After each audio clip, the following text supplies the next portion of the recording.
All right. Just spam you. Na na na na na na na na na na oh eh oh.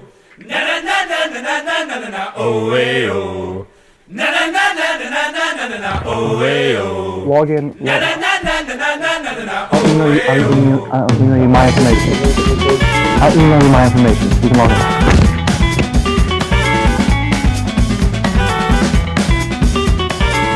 Hello and welcome to Three Guys, One Cup. I am Dave Mankoff, and we have an echo going on. I'm retarded. I did it again. I'm Dave Mankoff. I'm still Dave Mankoff. Still Dave Mankoff. I'm Brett Kaminsky. Sorry. There you go. Technical difficulties. I'm Andrew Lipinski. How you guys doing? I'm doing pretty good. And what is this on the screen we have here? This is Yeah, I was gonna say kill the music. Yeah, it's dead. How you doing, Mike? Hang on. Are you having lag issues? I'm having issues. Hold on. No, All right, okay. there we go. Now I'm good. Okay. I'll kill my watch on the stream. That's probably what's I got doing my it. watch. It might be, yeah. How you doing? Introduce yourself, sir.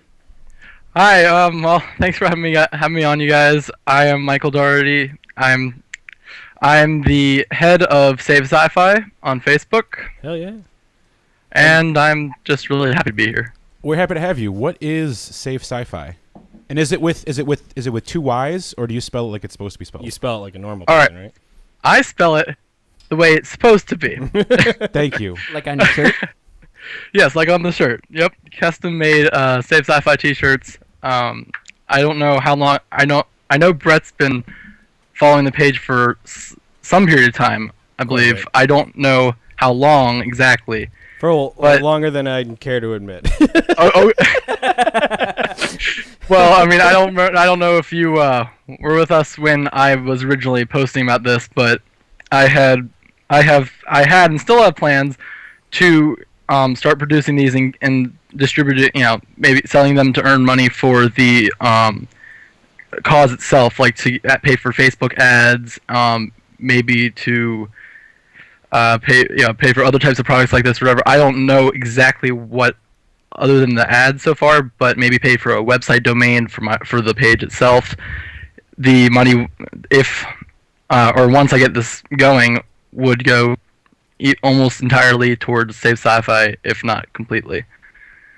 And I'm actually right now working on a particular plan, possibly using Kickstarter to get that up and going. Well, if you're successful, let us know how you did it. We've tried twice and failed. Well, that's because On, we had you on running it. Kickstarter? Yeah.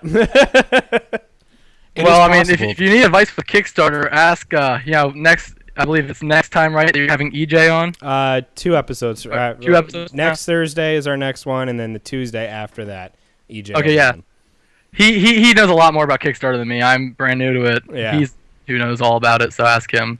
That dude's got his stuff together, man. That video was hilarious and everything. It was He's good. talking. Just for everybody's reference, he's talking about Nobility, which is EJ De La Pena's The Office in space. Essentially, is what the tagline is, and it looks awesome. Can't wait to see some type of like trailer. I've got the first 5 pages of the script that I have yet to read through, and I really need to sit down and do it because he sent this stuff to me, and we're running some ads for his Kickstarter on our page. So. Yeah, it's very cool that you can do that with Kickstarter now. We had George Ivanov on who had a successful Kickstarter. So it's very possible to have a successful Kickstarter. It just takes a lot of work and effort and, Yes, it does. and good content and stuff like that. So it's Now, difficult, but it can be done. Now, you said possibly getting a domain name and everything. Would you be having web series and stuff like that on there? Well, Down the again, road. down the road, maybe I can tell you that I was working at some point in the past on a coming up with the concept and finding people to help create basically a talk show, almost kind of like what you guys are doing but particularly for sci-fi and only, and I'm still in high school. I got busy and I haven't gotten time to get back to that, but I'd still AP like to do calculus that. is easy. Okay, other than AP Calc, I have other stuff. Okay, junior year is the hardest one. I That is couldn't agree very more. True. Couldn't No, agree but- more.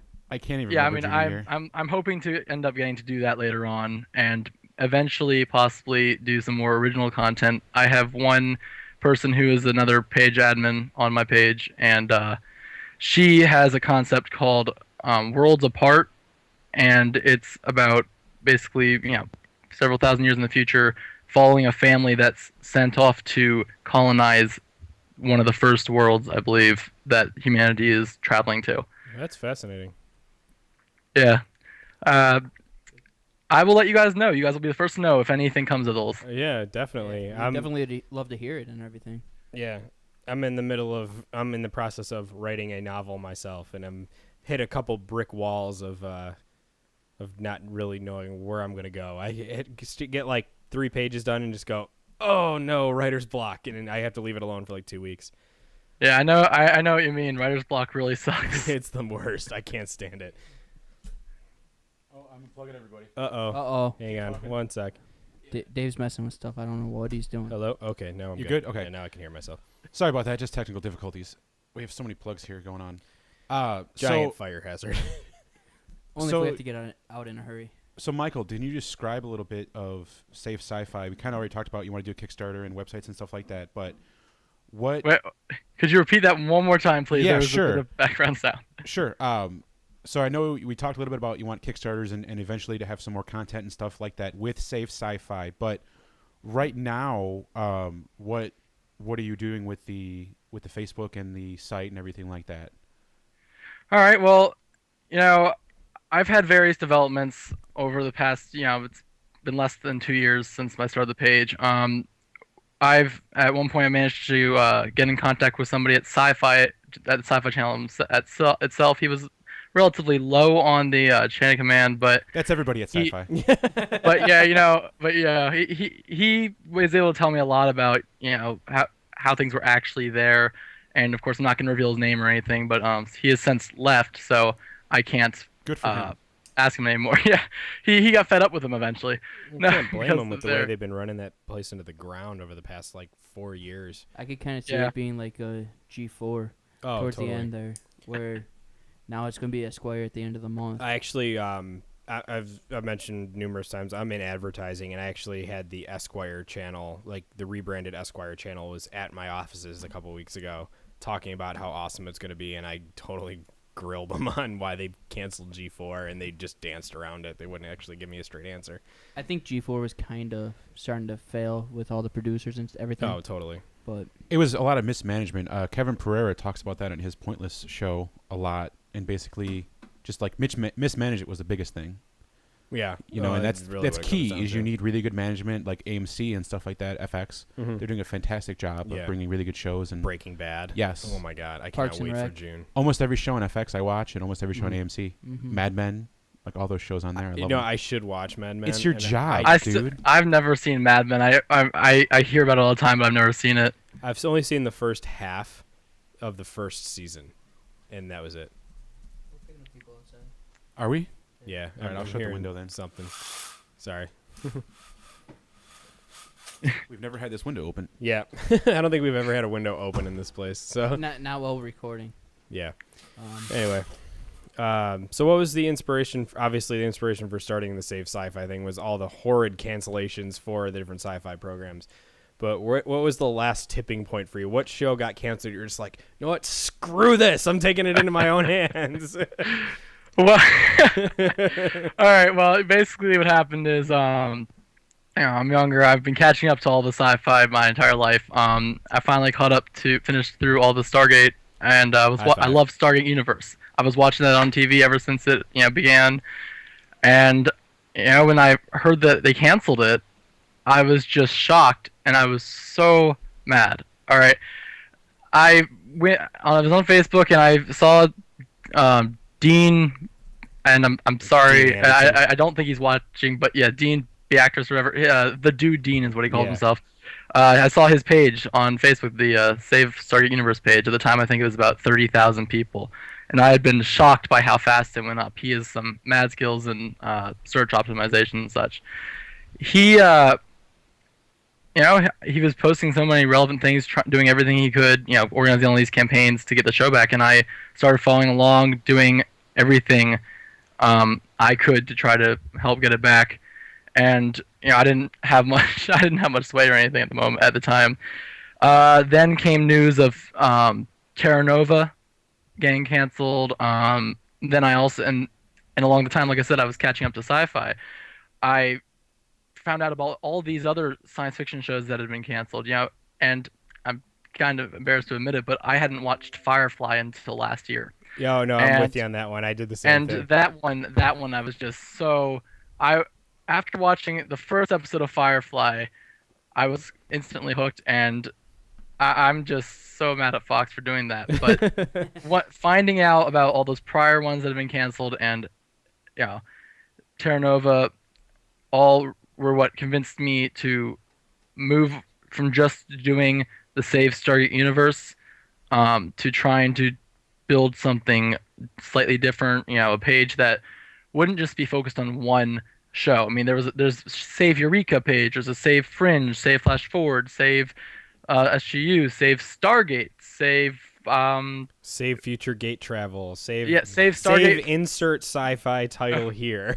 Yes, the Save Future Stargate Travel.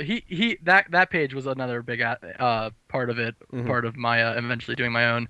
The guy Joe Sardown, he's great, and he inspired me a lot to do this. And when I saw all these pages, I saw Dean's page with 30,000.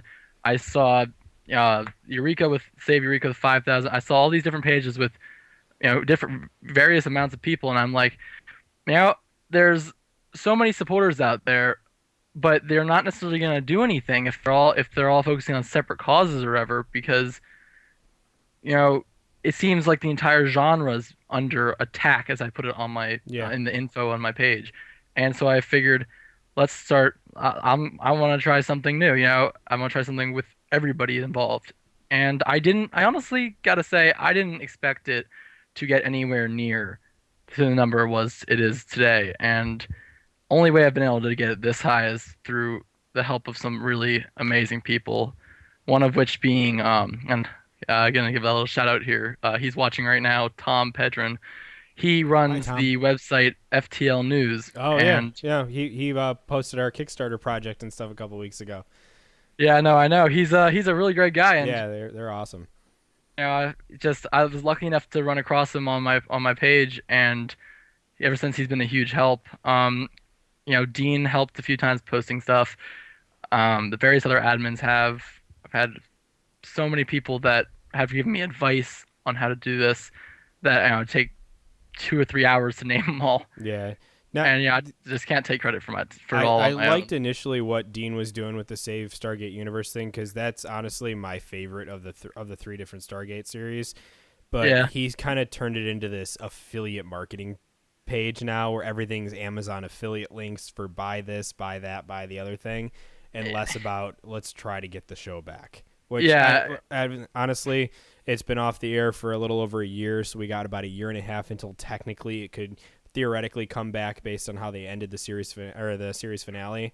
So it's been a full 2 years. It's basically Has it really? It's I'm not sure exactly what day, but I believe the last episode Gauntlet aired in April, I believe, of 2011. I know it was 2011. Sci-fi fan here. Man, I just got the Smackdown. I'm usually the one pulling that stuff out.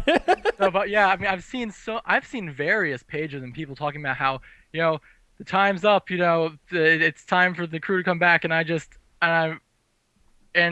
kind of saddens me to see how these people are so devoted to the show, yet they don't realize that they're not counting to 3 properly. Yeah, right. And that's the thing is there's a sci-fi everywhere. Sci-fi is very prolific in in books especially, and in media such as movies and TV shows and stuff like that. It's very sad to see all of these cable networks and stuff like that just butcher and kill sci-fi and just run it into the ground. And I think it's really cool that you want to unite all these fronts and all these, everyone's spread around. You want to be like, no, guys, let's just save sci-fi in general. Like, let's have all these shows be saved and talk about all of them, and it's very weird how the mismanagement of all these shows has actually killed them. Like, Firefly, they ran the episodes out of order and things like that. Like, that kills a show. Honestly, I think the best sci-fi show currently on air, meaning that it's still an actively developed show, is Falling Skies. I love that show. It is great. It's unbelievable. I cannot wait for June for the third season. But the only thing I don't like about it is that it's only 10 episodes a season, and they only air it in the summer. So it's on from like mid-June to end of July, and then it's gone for another like 45 weeks. Yeah. It's like, what am I gonna do? Is that part of their production? Is that really they have a huge production schedule like a Walking Dead type? Well, it is Steven Spielberg. Yeah, it's Spielberg produced true. and stuff, and they do a lot of like visual effects and whatnot, but it's not like over the top to the point where it'd be like you can easily extend this to 20 episodes. Okay. Here you go. Going back to the Gauntlet, SGU Gauntlet, it was May 9th, 2011, so 1 month away from today. Okay. Was the last episode. 2 years ago. It's so sad. I actually cried at the end of that. It was very sad. I was like so depressed when that went off the air because I didn't discover Stargate until maybe 4 years ago. It was Atlantis was in its like second season, I think. It's the second or third season. So it That's wasn't about when I started watching SG1. Yeah, and I was just like, I needed something to watch, and everyone's always telling me Stargate. So I'm like, okay, I sat down. I burned through all 10 seasons of SG1 in 3 weeks. It was amazing. But and then Atlantis I thought was a great like combination of like the humor and whatnot, and then Universe was really that Battlestar grittiness of Stargate, which was just so awesome. Yeah. It was. It's cool to see. You know, you're 17 years old. You're young. You're a little bit different generation than us even, and you know you have what 3,753 followers on Facebook. That's pretty darn impressive. Yeah. You know, like that is very cool to see. I like that. I like the passion in saving sci-fi because it's been very sad the last like 10 years of they canceled Stargate, they canceled Atlantis, they canceled Universe. Like you see all these shows come and go and Serenity and all this stuff, and it's very depressing. You know, like when they canceled Universe, I was just SGU. I was like, well, I think sci-fi is like dead and dying. I just finally got you to sit down and like watch it, I think, and you're like, what? It's canceled now? Yeah, and they as you were canceled just it. really getting into it. And then I was like, well, like why even bother? You know, and that's why when Fringe came out, I didn't even watch it because I was like, was awesome. It's all on Netflix now too. But when it came out, I was like, it's going to be canceled quickly. I don't even want to start watching it. So like I started not even watching sci-fi shows because I didn't want to get invested and then be canceled so quickly, and then I wouldn't be able to watch them. Which is kind of my main worry with Defiance, to be completely honest. Even though they're backing with this huge MMO and everything behind it, it's like, okay, this could be really awesome, and Comcast is just dumping money into this hand over fist. They really are. The only thing that I think is shooting them in the foot, though, with the game aspect of it, is they're charging for the game. It's $60 to buy the game to play. There's no subscription fee that I'm aware of. But that game should have been free to play if you really want people to get in there. Well, if it was free to play, they would probably throw a subscription fee on there. It would be like It wouldn't Planet be free Side to 2. play then. It'd be like Planet Side 2. Yeah, it should. I was really expecting it to be like Planet Side. It's 2. really hard to make money off of yeah, schemes but like that. their whole thing though is the tie-in between what happens in the game is reflected in the show. Oh, really? Yeah, that's the whole purpose of the game. I didn't know that. So Yeah, they're gonna it's make you shell out $60. That's a little dangerous. Yeah. That's a little scary to do. I'll wait for PlayStation Plus. There you go. Yeah, it'll be free on there. Yeah. What do you think about Defiance, Michael? Uh-oh, I think we lost audio. We did, didn't we? We don't hear you. We can't hear you, dude. Did you change anything? Not a thing. Here, how about now? There we Oh, go. we can hear you. Welcome back. Okay. Sorry. All right. Yeah. Let me tell you what I think about Defiance. Then I'm gonna have to. And I'll be taking about a 2-minute break. I need to go deal something. But let me quickly say what I think about Defiance. Sure. Defiance, I think, is fantastic. There's a fantastic thing that's coming to us from a place that I thought was a complete sci-fi graveyard. You know, the science fiction channel obviously has been screwing us over a lot. Yes. But Blood and Chrome being the most recent one. Yeah. But yeah, I mean, well, Blood and Chrome, at least they did air the pilot, and they did. And I remember a tweet from Craig Engler or whatever. I think it's how you pronounce it. Yeah. Yeah, from him saying that if it did well, that they were hoping that they might be able to make more out of it. I don't know if that's just a front or not. That's a front. But well, I know, I'm sure it is, but I was hoping it wouldn't be. But back to Defiance, I think the fact that they've put so much into it. I mean, they're trying something with this game and show combination that obviously must be taking a lot of new innovation and such to coordinate that. I think that's a really good sign for the channel right now.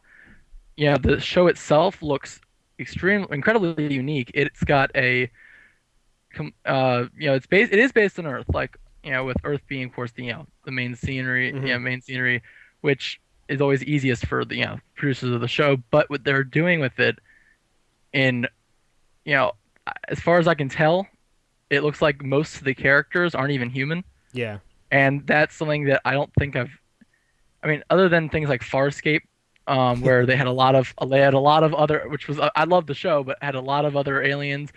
It still didn't have this aspect where humanity looks like to be a minority on its own in its own home. It's now, I mean, that's something completely different, and I'm really interested to see where that goes. But I think it could be a very good show, and I think the addition of the video game is going to, assuming they fix all the issues in the game, because I have some classmates that actually have the game, and they say there are some things big things that could be fixed. I think that they, by including this game, are really increasing the chances of the show surviving for a lot more than 2 years. Yeah. Anytime there's a video game, 2 years, try 2 episodes. 2 episodes, yeah. No, but I seriously think this game is going to really help Defiance, because there are so many more game players than people who watch TV, I think. Yeah, very true. And if I'm somebody one of those. plays a game that's completely, if it's really as connected to the series as it's supposed to be, then they're going to want to watch the show, and that's going to really improve the ratings. And let me say this one thing. I heard over on NPR recently, in the last few days, that Nielsen is finally, I don't know if you guys have heard this, Nielsen is finally starting to base their ratings also on online viewership. Yeah, Nielsen XCR. It's a cross-platform thing where they monitor TV and internet viewership. I just had a big training on it 2 weeks ago. That's gonna really help things a lot. Good. It's really All right. creepy how they do it, but yeah. Okay, well, still, I think it's gonna really improve the science fiction I agree. viewership ratings, because of all the, like, I've had this conversation with other people before, and they always say that it's because science fiction fans are typically very big into advanced technology and everything, and they like to have their portable devices and watch the stuff whenever they want, Yes. as opposed to be restricted to a time limit. So they watch a lot of it online. Yeah. But anyway, I'm gonna go take that 2-minute break. I'll be back as soon as I can. Sure, take All your right, time. We take got a your couple time. things we're going to go over. Yeah, we gotta plug our stuff. While Michael's taking a quick break, we want to have everybody go to our Geekify.tv website and click on the On It banner.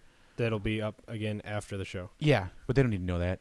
We have a couple of other products. We've talked about them ad nauseum. I actually have a kettlebell on the table today. It's a little 15-pounder.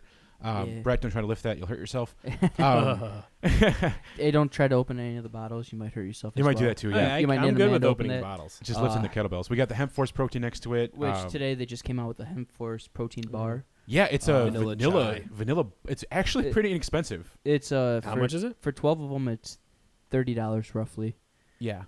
which isn't then you bad. can- you can enter $2.50 a in- bar. Yeah, it's about Yeah. $2.50, which is not too bad for No. a protein bar of that size. Which the Hemp Force protein, I've been using it after I work out, lifting the steel bell that I got from On It, and after I have the shake, I make it with milk, some ice, banana, peanut butter, and some of the Hemp Force protein in there, Delicious. and it is delicious. Oh, this might play. Gosh. darn it. Definitely check out On It. They got other stuff like Alpha Brain, New Mood, Shroom Tech Sport, Shroom Tech Sport, before Bulletproof working out. Coffee. Yep. Himalayan sea salt, Killer, Killer Bee Bee honey. honey, which is delicious. Why? I mean, why Killer Bee honey? I mean, why not? Why the heck not? It's not better than regular honey, but it is still freaking delicious. I actually like it a lot more than just honey from the I do store. too, because it's ganked from a Killer Bee. Well, not and you're only just like, that- oh yeah. Not only that, but a lot It's of got a the honey you better buy from taste. the store, it's clove honey. This is stuff coming from Brazil, Yep. to where you don't know what the bees are getting into. So I like it a lot more. Right. It has a It better has taste a lot to it. more, like I I don't know if you would say like a pollen taste. Right. It has a more real taste. You need actually they use a lot of pollen testing to make sure how real honey is, and a lot of the other stuff in the stores does fail because it's cheaper to not actually use bees Yes. when off of them are dying. So Well, a lot of the bee honey in the stores also is made from bumblebees, yes, not actual like honeybees or killer bees or anything like that. So once again, check out on it. yeah. good Click on our stuff. banner, Geekify.tv. We all use all the stuff. We're slowly using even more of their stuff. I Yes. love it. Yeah. Really quickly before Michael Alpha gets back, brain. could we show the Defiance trailer maybe? Yeah, let's show the Defiance trailer. Let's Alright. get that up here. Let me zoom out and get this all together here. Oh, technology. I should have done this while we were talking, but I'm an idiot. Okay. I'm going to go ahead and play this. Hopefully this is not too loud. I apologize if it is. Oh, my ears. We can talk over it a little bit too. It's not too bad. This is Defiance, which is also having a TV show tie-in that we were just talking about with Michael. From Save Sci Fi. Alert. Hull integrity compromised. Initiating evacuation sequence. We're going down. Hull integrity compromised. Evacuation pod launch in 3, 2. Waking up to action Great song. dust. I wipe my brow and I sweat my rust. Which also on I think it's called Face Off on Sci-Fi Channel. It's the one with where they do like special makeups and everything. Yeah. They did one of the shows. One of the things in the show. One of the challenges was mixing two characters from Defiance, Oh, that's cool. which was awesome. Really? 'Cause, yeah, like there's radioactive people. There's like all this other stuff, like character-wise, that they mixed the two, and it was really cool. Like, what if this species got together with this species and had a kid, Interesting. and like Very that cool. was the species. So that's Defiance. Yeah. Yeah, we're got- showing the trailer right now on the screen. That is fantastic. I have not seen this trailer. I have not either. Yeah, you're gonna have to link me that because I don't think I've seen any trailers for it other than this, the random blurbs here and there. There's a bunch Yeah. on this site. That's pretty crazy. In all honesty, though, I really haven't seen that big of a marketing push behind it. To be, like, I've seen like of one Facebook, like What, promoted for post. Yeah. For the game. For the game. No, for the show. Oh well, I mean, have you watched the Sci-Fi Channel at all lately? Nope. I actually have been because they've been airing the Canadian sci-fi show Continuum. Oh yeah, I watched it already. that It's that I love. I now one of my latest posts on my page got plenty of interesting feedback. A lot of people don't seem to be quite enjoying that show, awesome. Really? but you should check it out. That post. I've seen it. Yeah. I'll have to go back and look for your post on it though. I actually watched that back in January. I acquired it before it was launched here. Yeah, I and know. I It's saw that. amazing. Like I No, could not believe how well done that show was. Did you know though that Canada showed that last year or whatever the first season, and then they've been producing the second one. Did you I don't know if you know or if you saw the post, my latest post about it.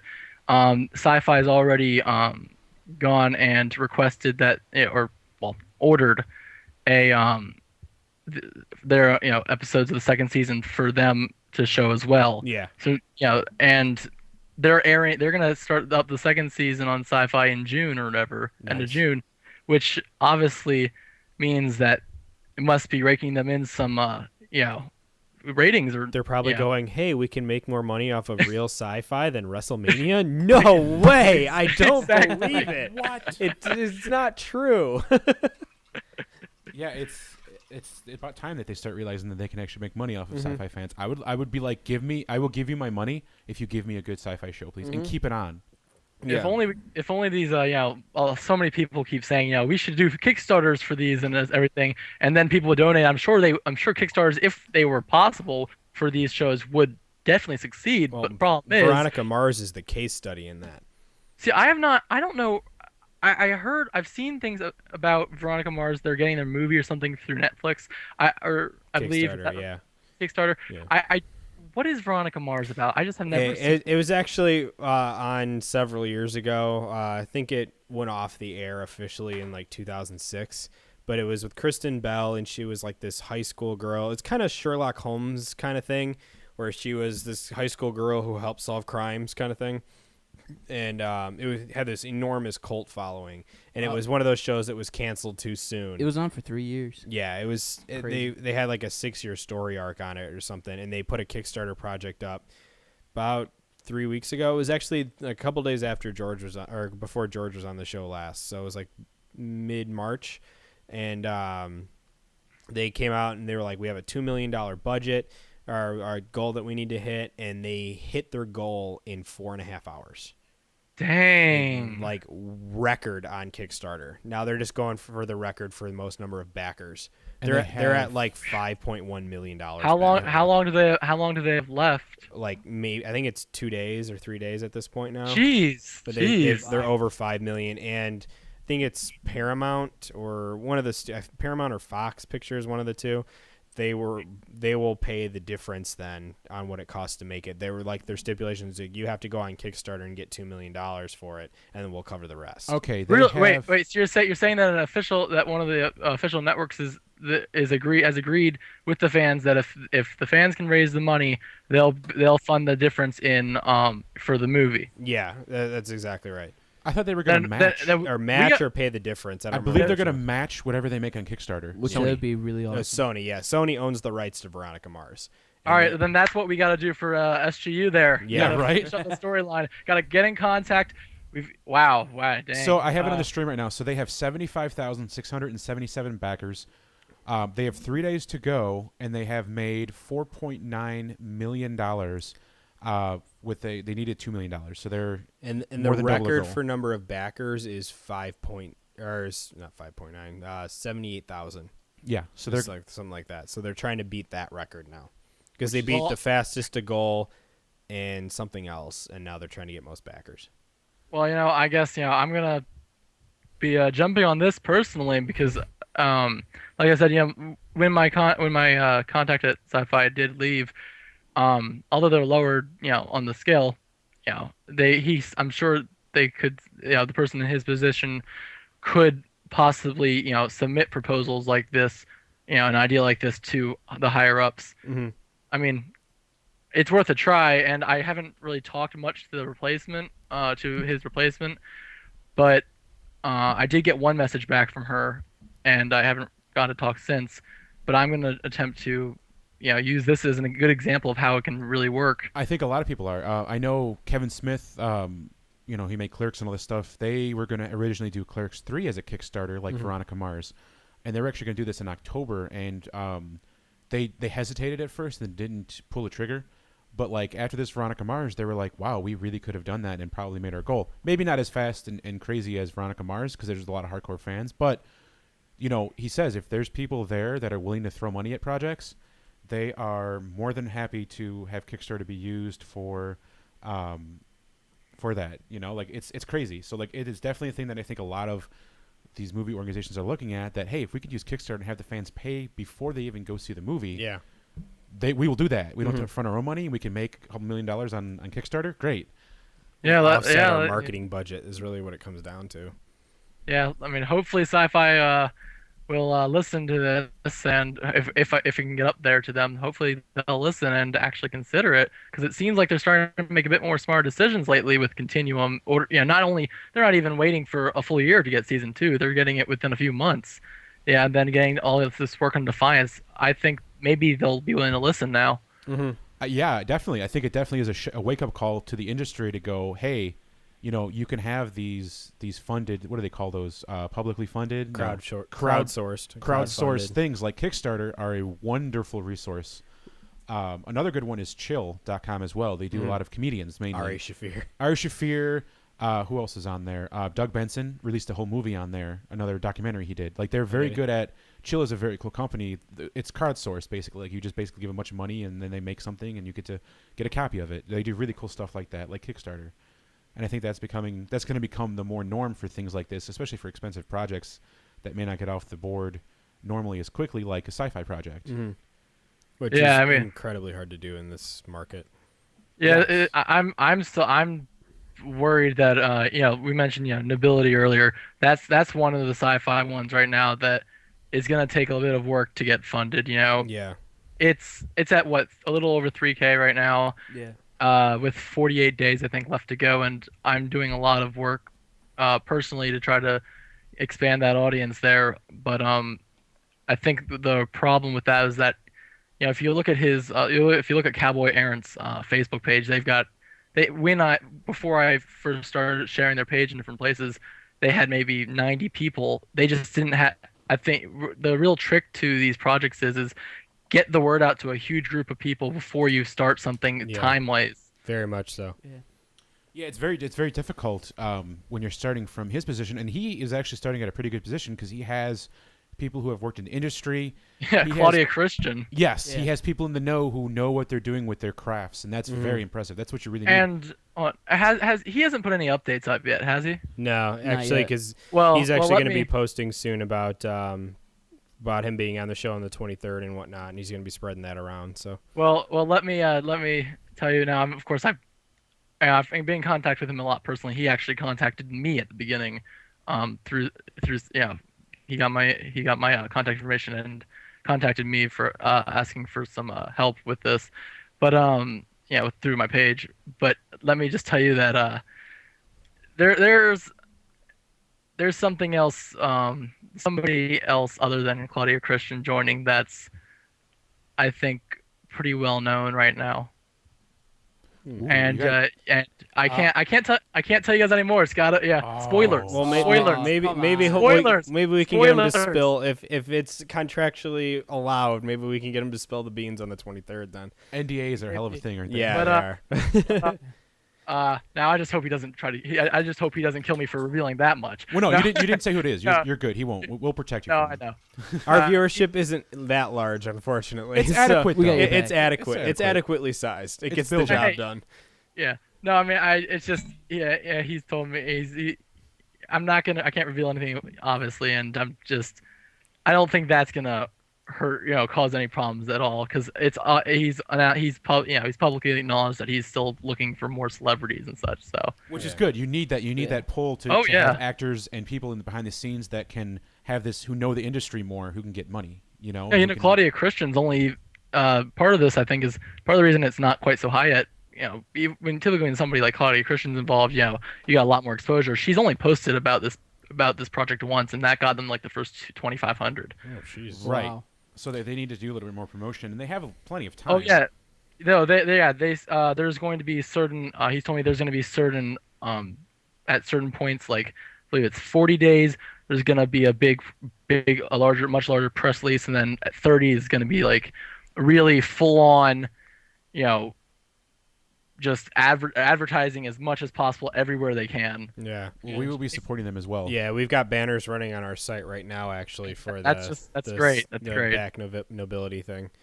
I mean, we love sci-fi, and it's a shame what is happening. Which a is lot. it's really crazy because the culture nowadays is going towards a geekier, more It's cool to intelligent. be a geek. Yeah, exactly. Unlike when Big we were in bang. high school 10 years ago, where it was like, "Oh, you're a geek, don't talk about it," sort of thing. It's like We were all closeted geeks until Yeah. 10 years ago for some of you guys. yeah. For you. Yeah, it was. 9 for us.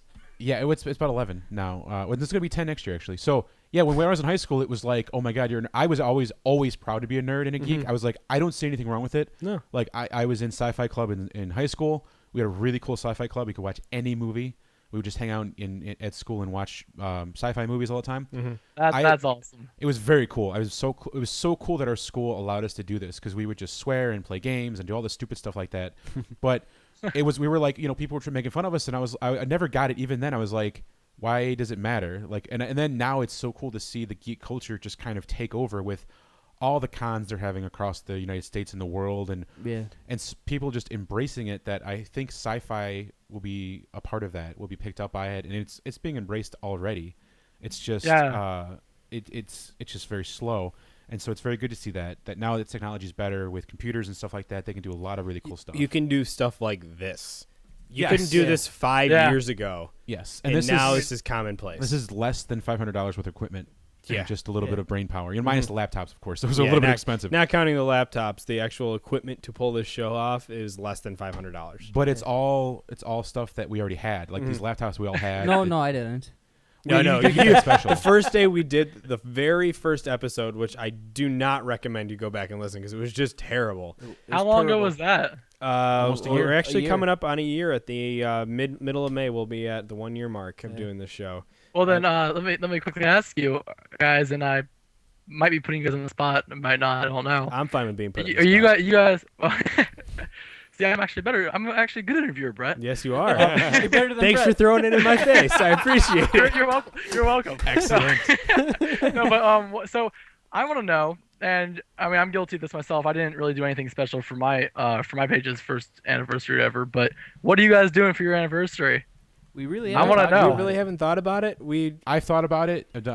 I haven't really looked at the calendar though to see what day it falls on and things like that. Well, it's not going to be episode 52 just because we had a couple weeks off. Yeah, here and there was. So. What was it? Christmas was one. We had Yeah, many there weeks was off. there Yeah, was we had a several weeks snowstorm off. that we missed. Yeah, so one. we're not going to be at 52, but we can still celebrate the 1 year the mark. 1 I'll year. have to go back and look, but we had joked that we were just going to get trashed and do a show and just see how that went. But we decided that's probably not a good idea. No, I'll break something with the equipment. We'll break something. Something will get spilled on, and we'll be having to go buy a new mixer at the It'll last be- minute, like we did like six. No, that was like 3 months ago. Yeah. We were setting everything up, Or like and the the day mixer off. just wouldn't turn on. We're like, no, And this bolted is- to Guitar Center. This is like maybe 20 minutes before we record. We're like, uh-oh, what do we do? Right now we're sitting here like, do we go get a new one? Yeah. Dave's working. We're like, We'll be right back. Guitar Center is right around the corner. Here's Dave- $200. Give us a mixer. that's pretty much what it was. Yeah, We're like, so we do want to do something. Like we Yeah, do want to we have really a need little to do celebration, even if it's like a shot and then a little celebration on here. We could talk about it and things like that. But that's coming up, so that's 1 crazy. year of cups. Yeah, 1 Well, year. well, I mean, I'm always happy to help, but yeah, Brett, I think you can handle it this time. Yeah, I think I can do this. Thanks. Yeah, you Thank can come you. with some ideas yourself. That's good confidence he's got in you. I should be able to come up with something. That's one Given that person. I am in advertising, I am a creative individual. I should be able to think of something. That's your job. yeah. My job is to get the word out there and come up with something awesome. So, you know what? I think we do an all-day telecast. 24 hours. Oh, that- we go oh, 24 wow, that'd be hours fantastic. of us talking, What if we had- drinking, playing games. I was gonna say, what if we had a watching game-a-thon? Blackhawks. Yeah.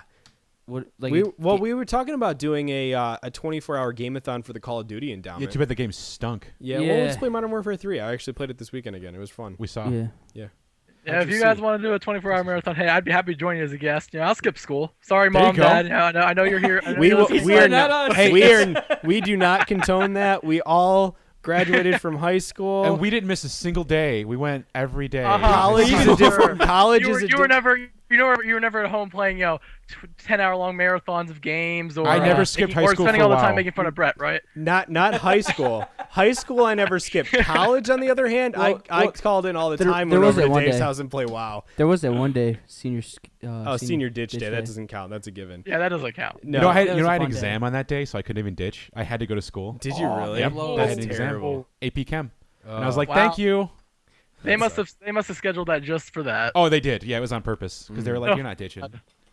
We went to the Sox game, ESPN Zone, yeah. and Hooters. Yeah. That was our senior ditch downtown. I day. wish I was in your class back in high Yeah. school. That'd have been fun. Dude, it was awesome. It That was a little sounds- chilly for the Sox game, but it was a fun day. I can guarantee you my class is so much more fun than any of your guys were. Oh, probably. Well, all the technology you kids have nowadays. I mean, 10 years ago we didn't have That's sad that We we've been didn't out of have high an school iPad, for we didn't 10 have years. iPhones. we didn't have the We didn't have Facebook. smartphones. We didn't have the Twitter. We didn't have the Netflix. Like We didn't have the clap. Oh, we had the clap. we didn't have smartphones. Yeah, I mean, if you think about it, like Our phones were like the Motorola Razors, where it's like, Oh, I You're had like, my "There we Virgin go." Mobile prepaid stuff. Don't text me. I'm out of minutes. What's Yeah, funny that is was, it's that was great.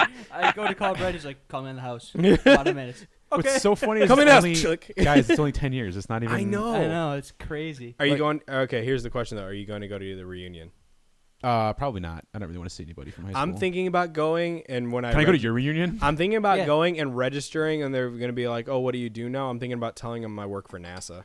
You know they check that, don't they? No, they don't. No, I don't think they do. But you don't want to be that guy, do you? Yeah, I kind I'll of want ju- to. I'll just- I don't. I don't want to go because I don't want to tell them what I do, and I don't want to be like. I think it's just kind of douchey to be like, I'm a pharmacist. I'm a Yeah. doctor." This I way, just have put an something that MD. you're not. I'll say, I'm gonna say radio host. I'm a janitor. Yeah. What do you do? I scrub toilets. No, why don't you just put down your radio host? How about legal drug dealer? That's what I like to say. I am a legal drug there dealer. you go. That's a and good see way if to anybody play it. catches on. Yeah. I'm a drug dealer legally. Legally, of course. Yeah, I was gonna say being astronauts is not enough to get the ladies nowadays. You know, It's That's not. okay. I got a pretty not smoking after they lady at canceled home. the space so- shuttle program. That's okay. I'm okay with riding a Suez capsule. I'm okay with that. There you go. I signed up for Mars One. I'm all aboard. I'm ready for SpaceX to start establishing a constant, set of tourist trips to Mars. Yeah. No, what No, I'm planning on going to Mars in my lifetime. Just saying. my goal is when planetary resources starts expanding, I am going to try to get in on that. I will mine asteroids. I will. Is It's that zero gravity. Is that the one that's been pre-hiring for mining asteroids? They're pre-hiring for like engineers to build some of their deep space telescopes and stuff, but I know. Yeah, I remember reading a while back an article about a company that was already evaluating people for this to see if they have the skills and such to go work on asteroids, mining them in space, and they're actually starting to go through this process of finding people now. And that doesn't surprise me because That's so awesome. their goal is to start actually mining by 2022. Really? I know, yeah, and supposedly they're supposed to have a Mars mission. When is it? When was it that NASA was going to have a Mars mission? It was It's actually not Mars. It's an independent company that's going to be 2018 when it's at its closest, where you can make a round really? trip in less than like 4 months or something like that. It was Yeah, something but that's insane. the problem with that. With the problem with that is that with the trips to Mars is Radiation. if they stay well. What I was gonna say is if they stay at if they go to Mars and stay for any long period of time, then it's going to be consistently getting longer and longer trip back Yeah. as the planet moves. So if they want to have any kind of extended visit there, they've got to really up their game in developing things like habitats and such, Yeah. or else they're just going to get Terraform. a really short trip. Know and what one-way show you trip. need to find? You said you've been going through like all the old sci-fi shows and stuff. Find Pioneer 1. I have not heard of that one actually. I've heard a It ton w- of old ones, but I've never heard of Pioneer 1. Pioneer 1 was a Kickstarter project, and it was 6 episodes long, and it's about a satellite that crashes over Montana, just over the Canadian border, and everything that happens after that. Is it in the present day? At present day, yeah, and it's all independently filmed and everything. You can find if you go to vodo.net, vodo.net, or if you just Google Pioneer 1 Vimeo, and you'll find it. All the episodes are on there for streaming. Hands down, one of the best independently produced shows ever. Like they're just starting to work on the 2nd season now. Oh, I thought, and you said did you say it was an old one? Older, yeah, a couple years Well, ago. Okay, when how Brett long? means old, okay, he means like 2 years. Well, in terms of since they just started now working on season 2, and the last episode of season 1 ended 2 years ago. So it's independently produced and funded and everything, and it's phenomenal. Old because on in internet terms. it's Yeah, in old. internet terms, it's a web series, but each episode's about 45 minutes long. wow, that's really good. Yeah, definitely find it, watch it. It's free to download. I will. It's all on there. It's vodo.net, vodo.net. Well, I'll have to wait till after my AP test and the SAT, but then I'll be able to get around to it. Definitely. If I do it beforehand, I won't survive to see the next day. Yeah, no, school comes first. Trust me, I know that. Oh yeah, I know. I just actually got out of school myself back in May, out of pharmacy school, clearly, and I'm glad to be done. But yeah, you just got to stick with it. Yeah, I just realized I've been out of college now for 5 years. You're getting old, Brett. That's insane. You're getting old. What you wanna go to college, Michael, after high school? No, he's just gonna done it. Taking all these Save AP Sci-Fi is classes. my No, life. I'm done. Save Sci-Fi is my life. There you go. Save Sci-Fi takes off. I mean, you don't have to go to college. Don't let your parents hear that. No, I went to college. I can say that. So hey, now you're on the spot. Exactly Yeah. right. I went to college. I'm going to college. All Okay. right, and I'm probably going to be going to computer engineering or computer science, one of the two of them. Excellent. Hey, A I very was actually burgeoning- going to start my master's in that in January. Then this kind of got out of control, so I had to put this on Yep. put that on hold. But yeah, That's a good field. There's computer technology is booming. Always expanding, never gonna run out of jobs. just Right. don't create Skynet. We will hunt you Oh, down. God. That's no fun. The thing is, this may be just me having a little bit of a superiority complex here, but I think I could handle Skynet and wouldn't let it go out of control. I know that's what they all thought say. too, but That's exactly what crap. What's his name? This is bad. I should know this. Come on. Dyson. This is what Dyson should That's what Dyson said. I can control Skynet, and then it shot him. Yeah, look, if Skynet destroys the world in the future, and if I invent Skynet and destroys the world, I'll just blame you, Brett. Okay, fair enough. I'll take the blame for that. Who's gonna believe me? I'm just an ad guy. I don't know anything about I'll second technology. No, I'm not. I don't think I'm gonna end up getting. It's just such a competitive field. Oh, very much so. I've always loved video games and everything. And in 7th and 8th grade, I took this 7th grade actually. It was an actual class. I wasn't taking it as an actual class. I was taking it after school. But I took game design with Flash, and I ended up I finally, once I did finish that course, I realized I was like knocked into reality there. I realized really how much work it takes to put into one of these, big games, even, big, well-known games. Like I play Star Trek Online. That thing's got to take. I mean, I can't even imagine how much work that takes. It's a small army and hundreds of hours. Wait, you play MMOs and you're in AP classes? How do you balance that? Okay, let me tell you how I balance that. I got the game. I pre-ordered that game, and I have played it for maybe half the time I've owned it. I've barely played. I have not played it anywhere near as much as most people. Some of the most recent updates have just. I mean, I logged on and I was like, "Whoa, where did this all come from?" That's what summer's for. Summer's coming up. I'm talking even during this summer. I did not have time. I do full time. I'm out of the house so much, later in the day and everything. I just never get in my dad's computer. Okay, the laptop my parents bought me for school, it just can't handle Star Trek Online. Thanks, Mom. Thanks, Dad. Right. That was by design, I'm sure, and and I applaud them for it because my parents made that mistake, and that's why I played WoW at ditched college. Yeah, that's smart parents. They know that they got to give you something that's not going to play games, but will work for productivity. Save the Alienware for after college. Yeah. No, I don't get to play it very often then because of that, and it's on only my dad's computer it works, and my dad uses it most of the time. And most of the time when I'm not in school or he's not at home using the computer, I'm full time out. I either play basketball, I do taekwondo. I am full time out of the house, so I barely ever get to play the freaking game, and I paid so much money for it. Yeah, we saw your kimono shot on Skype when we loaded up. All of a sudden I looked over, I'm like, he's wearing a kimono. We better not say anything. It's not a kimono. It's your dojo robe. It's called a gi. There you go. That's what I was looking for, gi.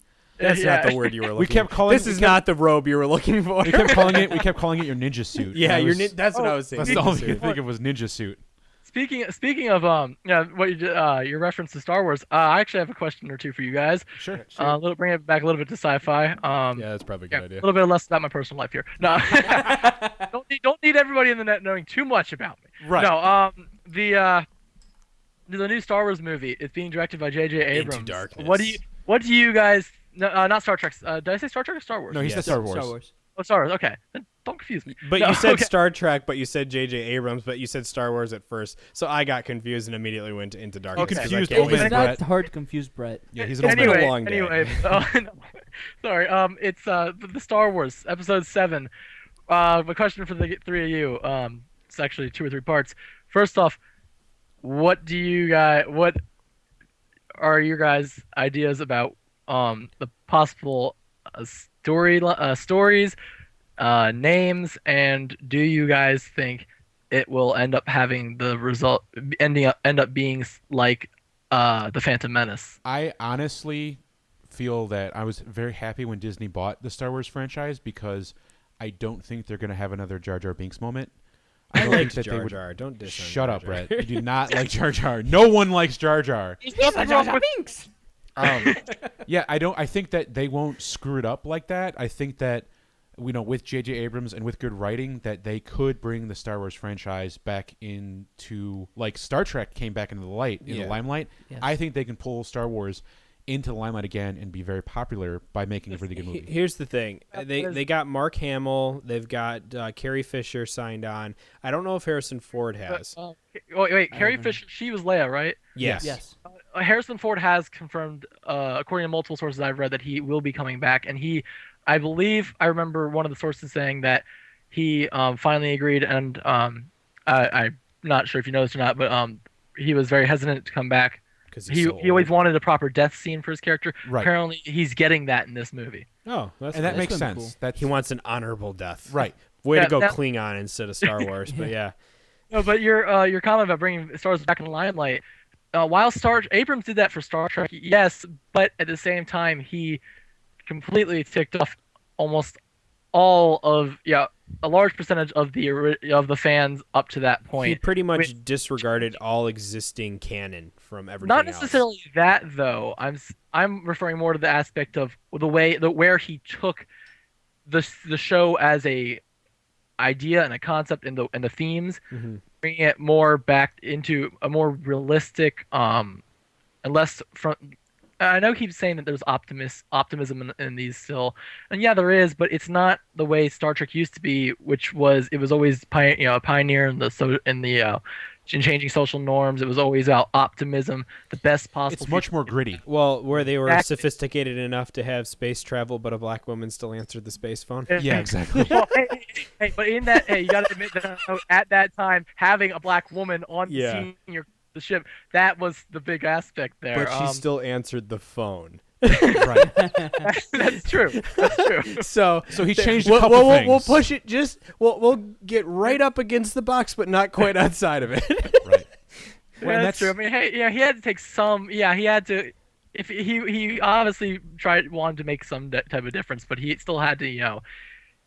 He couldn't go too far and risk No. losing the entire thing. No, and it was. I liked the movie a lot. I thought Chris Pine was a great casting choice for Captain Kirk. Zachary Quinto was great as Spock. I can't remember the guy's name who plays Bones, but I thought everybody was. Carl Urban. Yeah, everybody who pull. was cast was unbelievable. I thought they all did a brilliant job. Yeah. Was there anything that you guys thought was what's the word for it? Thought was a really bad decision on Two Abrams' Spocks. Well, Really?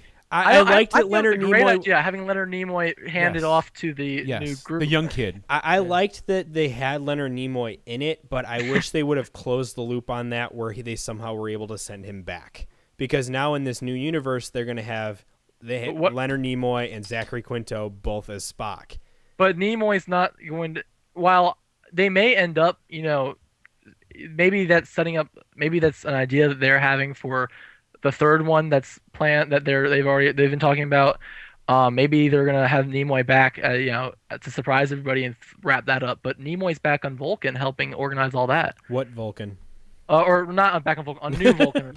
You know what I mean? He's Yeah, I know back what you with meant. the rest of his race, trying to help them stay on their feet and everything. And he's got hundreds of years of experience, and he knows and while the universe is different, there's going to be some similarities that he can build, that he can remember that or use to their advantage. I felt that it was a really. I think the destruction of Vulcan was the worst decision Abrams could have possibly done. Really? That and Uhura and Spock having a relationship. That totally throws the whole concept of I know. Pon-farr out.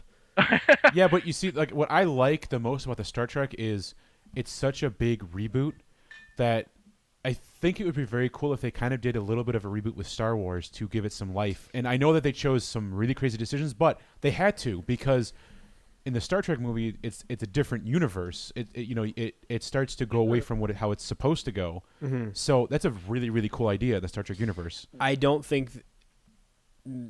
think J.J. Abrams is a visionary, but I don't think he has the balls to say, I'm going to rewrite StarArs history. I just No, hope I don't it's think not he like He doesn't have the follow through either. No, he doesn't have the follow through at all. I hope he's also talked about how. I'm sorry. No, sorry. No, go ahead. Go ahead. Go. Sorry. Just I'll remember my thought.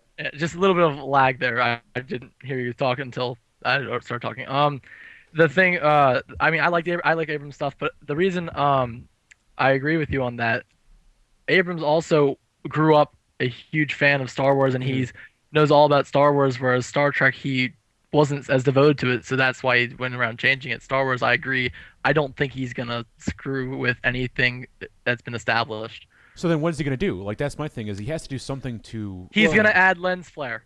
Oh, too soon. I like it. I actually like the lens flare in Star Trek. I thought Yeah, it it wasn't was bad at too. all. There was too much of it, but the spots where it was useful, I thought worked. Yeah, but now if you look at like so many video games have lens flare now, so much, and you're like, Killzone. Ugh. yeah, a lot of BioShock Infinite. There's a lot, and you're just like, okay, like I like it much lens in flare. Tomb Raider. There wasn't too much. There was a little So bit. are my Oh. eyes bionic that I get lens flares on everything? They should be. So how about I'm excited for the Star Wars movies. I'm happy that Disney's taking them because they can actually make good ones. Hopefully. What do you think, Michael? We didn't get your opinion. What, for the Star Wars? Yeah. We're gonna reverse the spotlight. Yeah. Ah, great, Boom. fantastic. All right. Well, I think the Star. I, of course, grew. When I've I've been growing up. I've never seen any of the Star Wars as they came out. I didn't. Neither see did we. any I don't Star- know. No, we saw 1, No, 2, and 3. Yeah, 1, 2, and 3 was. Well, for us. but I didn't. I thought you meant. I thought you was- meant 4, 5, and 6. I'm like, how old do you think we are? We weren't. Oh, no. I said any. I meant any. Oh, okay. I'm sorry. I know. I mean, I'm not gonna say about how old I think you guys are. Oh no. I actually like this. No, now go we're back. gonna I ask actually like this question. No, how old do you think we are? I like asking How old this. do you think Brett is? All right, no, okay. I'm gonna counter the question first. That I want you guys to answer before I answer that. How old, just based off my appearance, would you think I am? I know you guys know how old I am. Yes. How old would you guys have thought? I would say or 20s. or before. Yeah. Brett was surprised when I told him how old I was. Off your Brett, appearance. how old did you think I was? Probably about 20, 21. Yeah, I would put you I- on Yeah. there. One. There was one guy, one adult, who thought I was 30. Wow. Really? He's a little Yeah, off. it was. I met this guy in person, too. So I mean, that was kind of a. Did you go? I could kind of see how we got it because off your 30? not the off your appearance, but off of your Your general- attitude, yeah, your the way attitude you and your act. knowledge and everything like that. I could see how he would guess 30. Yeah, you don't act like the typical 17-year-old. You know, you don't. You really don't. No. Here, you know a lot more about sci-fi than I think the three of us when we were your age. Oh, God. for sure. I'm not sure which one of you guys made the comment that I don't act like a 17-year-old, but you guys don't see me at school. Well, we Fair didn't enough. say. I have to put on some kind of appearance of being mature for this. That's There just you go. being a dude because we were talking about that before the show. We are children. Like the Yeah. three of us, you've seen Oh, our I know, shows. I we know, act I like know. 12-year-olds. He's like, I saw last week. I know. Oh yeah, last week's episode is a good one. Yeah. Yes, it was. So sci-fi is just so serious. So we Yeah. have to be serious about it. No, but so yeah, we can. You can. I think you never really grow out of that completely. You just know how to control it as you Yeah. get older. You should see me at work. I work at an auto parts store around a bunch of guys. All our commercial accounts are a bunch of guys, and it's just joke after joke after joke after joke. None of them appropriate. which makes for a fun time at work. Yeah. We get stuff done, but we're just cracking jokes at each other's expense. And that's part of the fun, But so, how old do you think Brett is? Yeah. How old do you think Brett is? Dang it, you remembered. All right. And it's not on my Facebook page because I It's deliberately not? block out Oh. my year of birth. How old do I think Brett is? Mentally or physically? Well, mentally he's like 3. So All right. Well, honest answer. Oh, geez. I won't get offended. I believe me. No, Anything. I know. I want to get this. I want to get this somewhere close.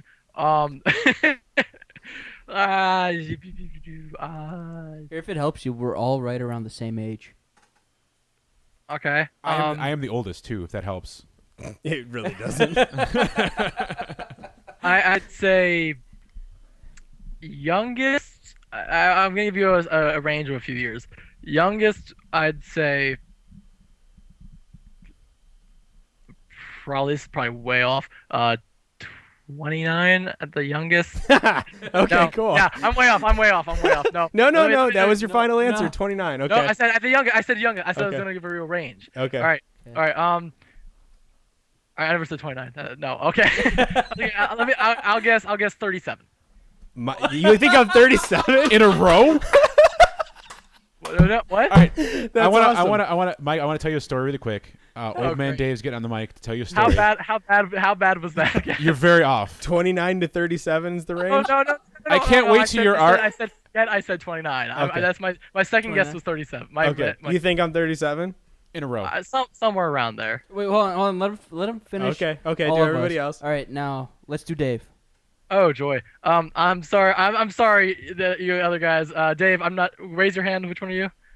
I'm the guy on the laptop. How about you stand up so you can get We're a all good on look at laptops. Oh, this is fair enough. Should I stand up and go towards the mic or anything like that? I don't know if I can. I can. I got a dog behind me. Wait, just raise your hand. Which one? I'm which one? I'm the guy raising both his hands. Okay, I'm gonna slow you're my okay. arms. You. All right. you. You should have The guy in the showered. middle. The guy in the middle. That's me. That's Andrew. Yeah. That's me. It doesn't help him. Yeah, I don't know. Okay. I am the one with the Minecraft pick in front of me. That's David. Andrew is the one in the middle. Andrew's the one you can't see his face. Yeah. All right, Well, so- you all can't right, see wait. my face on your Right, Skype David. camera. Yes. David. All right. Oh joy. Yeah. Oh, it's actually really funny. My brother loves Minecraft. His name is David, and he loves Minecraft. So yeah, there you go. I love it too. That's why I got the pick here. Okay. All right. No, David. Oh God, I'm gonna.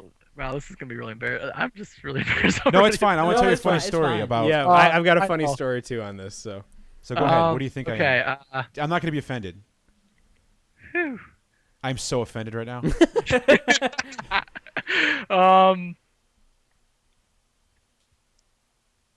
It's between 0 and 99. 35. 35? Okay. No. Here, I'll give you a hint. I'm the youngest out of all of us. And we actually stand I need a baseline. Is 35? David, is 35 higher or lower than yours? If this was the price is right, You would fail. You've gone over. I am younger than 35. It is okay. No, okay now. Then was my first guess closer? okay, I'm 25. I turned 26 at the end of the month. So. We kind of gave it away earlier. We said we graduated high school 10 years ago. Yeah, we did. I was just like thinking about that. I'm like, Oh. we said we graduated high school 10 years ago. So And my What's- parents gotta be sitting in the basement laughing. Oh, they're going to be, yeah. And hands down though, that is not the worst thing ever. I was still in college and I was working at Circuit City as a store director.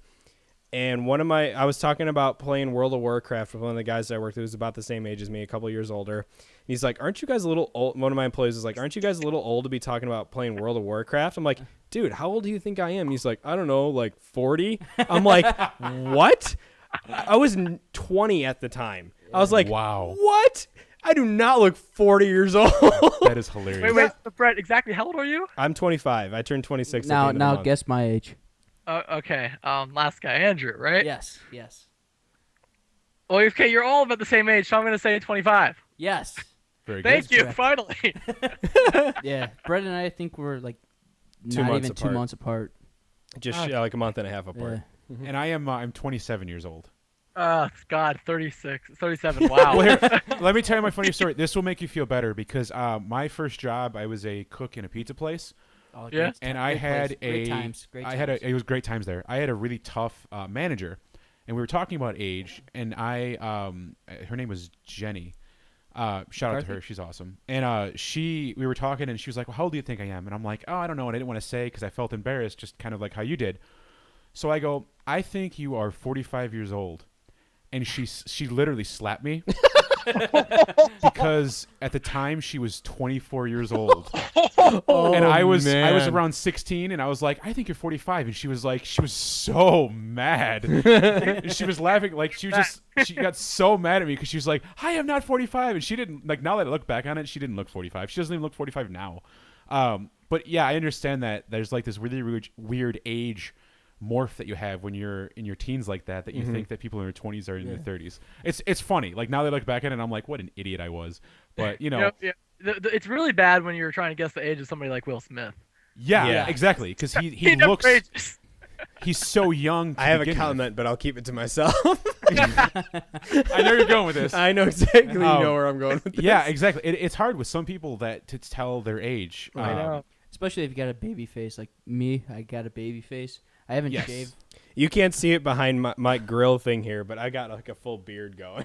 Yeah, you do. So- And I actually got a baby face. Like right now, I got some stubble because I haven't shaved in a couple days. Yes, you look a lot younger than you are. Yes, but if I was shaved and I had my hair did, Get your hair, dude. I'd look like I was in high school. Yeah, Yeah. you And could. it's like I go to bars and stuff. Like even bowling on Sundays, the lady knows who I am, and she's like, "You're over 21, right?" I'm like, "Yeah, I'm way over 21." She's like, Okay, you're good. Well, let me tell you guys, that changes because I went to a casino with my buddy about a week and a half ago, and I was not carded. And I had my ID out to give to the guy, and I go, "Do you need to see my ID?" He looks at me, and he just started laughing and goes, "Go on ahead, sir." And my buddy was a little bit older than me. He was dying laughing. He's like, "Welcome to being older. Like you're not going to get carded anymore. Like that's the end I of it." can't tell you the I last got time a I got funny carded story about that. for alcohol. My You dad, got the beer. Yeah. my dad was at a Jewel one time, and my dad, this had to be 2 years ago. He got ID'd. Did he Now, really? These guys know what my dad looked like. Your dad looks got like. ID'd? He got Did he carded. punch the guy? He got carded. My dad's Whoa. right now is, I think, 60-ish. He's around there. And so he looks nothing like a young buck. And he's like, "Really? You just asked me for my ID?" My dad's like, "What do you want? My ARP card? Or my driver's license?" And You the wanna guy's know like, "You're good." Yeah, I was a clerk at a Walgreens in high school, and I asked an 80-year-old lady for her ID to buy cigarettes. Because That's I had awesome. just started, and their policy was to ask everybody. Yeah. And my manager came up and was like, "No, No. she's 80. So- She's gonna be so dead let- soon. Don't have to." So let me get this straight. So your guys' jobs in high school were, one of you guys worked at a pizza place. One of you guys worked at a Walgreens. What was the third? I wasn't in high Brett was at- school. I was Brett at was at Circuit Circuit City City. for a long time though. Circuit City. Okay. Dave was Okay. at a pizza place. Then he went to another pizza place, and I worked with him at that pizza place. Yep. Dave and I, we've been friends since probably like 5. Yeah, since We- we were really young. Yeah. Our Because parents. our parents were, like his mom and my mom were best friends and still are. Yep. And when we were younger, we'd go to a place called Home Run Inn, like maybe once every couple months, and we just terrorize the place. And they still let, hired you let- guys. let- Yeah. let me just say, while those, of course, you take the jobs you can get. I prefer mine. What's yours? I have two actually. I'm an instructor at a Taekwondo school, and I'm also an assistant violin teacher. Oh, nice. Whoa, those are awesome jobs. So what so, belt are um, you? So if somebody Yes, tries props. to beat you up for playing the violin, you just lay the Smackdown. Props, Yeah, props I to can learning just the take the bow violin. and like knock him out. Yeah. Props to learning the violin. I know that's probably one of the hardest Yeah. instruments. String to- ones, yeah. Yeah. It, to- it, it, to it, learn. it is hard, though. I found the clarinet much harder. I couldn't make a sound. My grandma is actually a violin instructor. She just retired from teaching in at the college level a couple of years ago, but she's been playing the violin for about 65 years. Jeez. Wow. So going back to when you first started the violin, how long did it take you before you actually sounded somewhat decent? Well, now, Outside okay. of Mississippi hot dog, I mean. Yeah, Okay.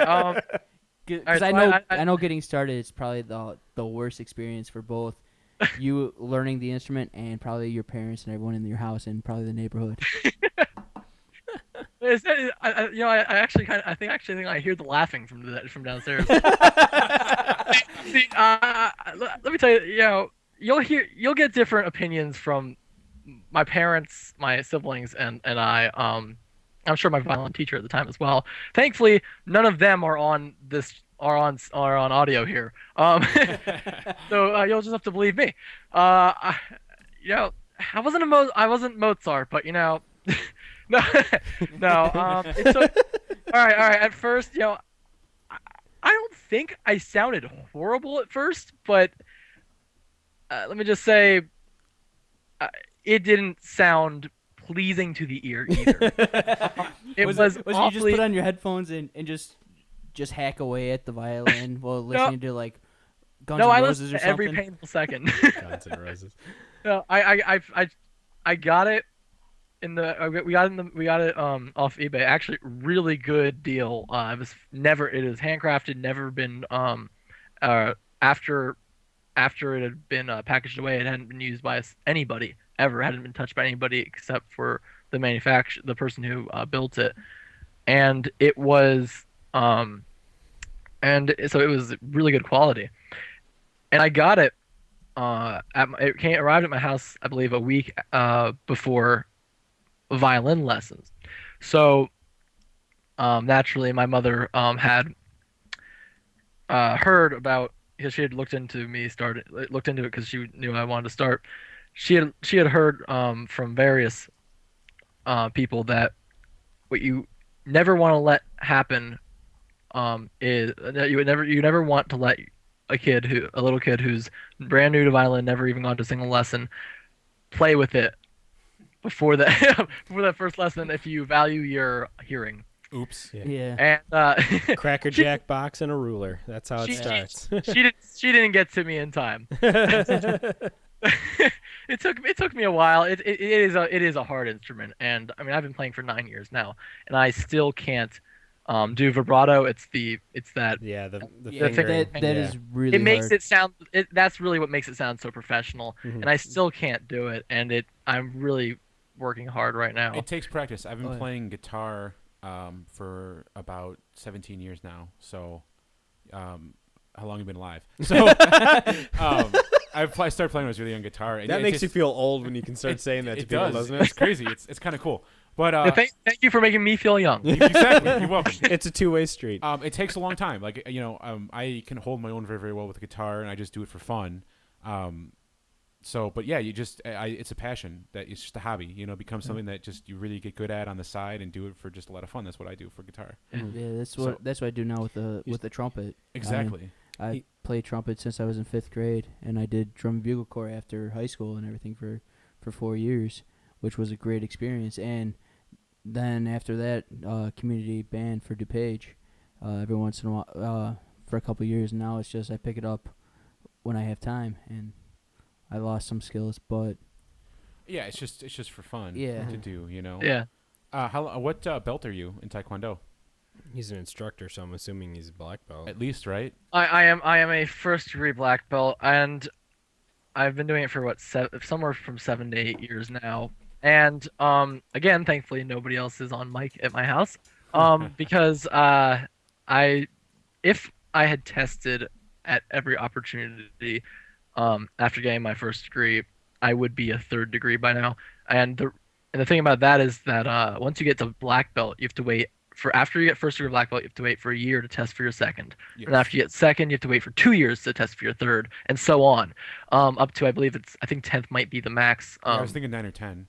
Yeah, like our grandmaster, the guy who runs the entire studio. He's not the only one who teaches, but he's the guy in charge. He's an 8th degree. 8th degree is grandmaster rank. Right. But the reason I'm not a 3rd degree or even a 2nd degree yet, which really gets embarrassing when all the little kids start passing me in belts,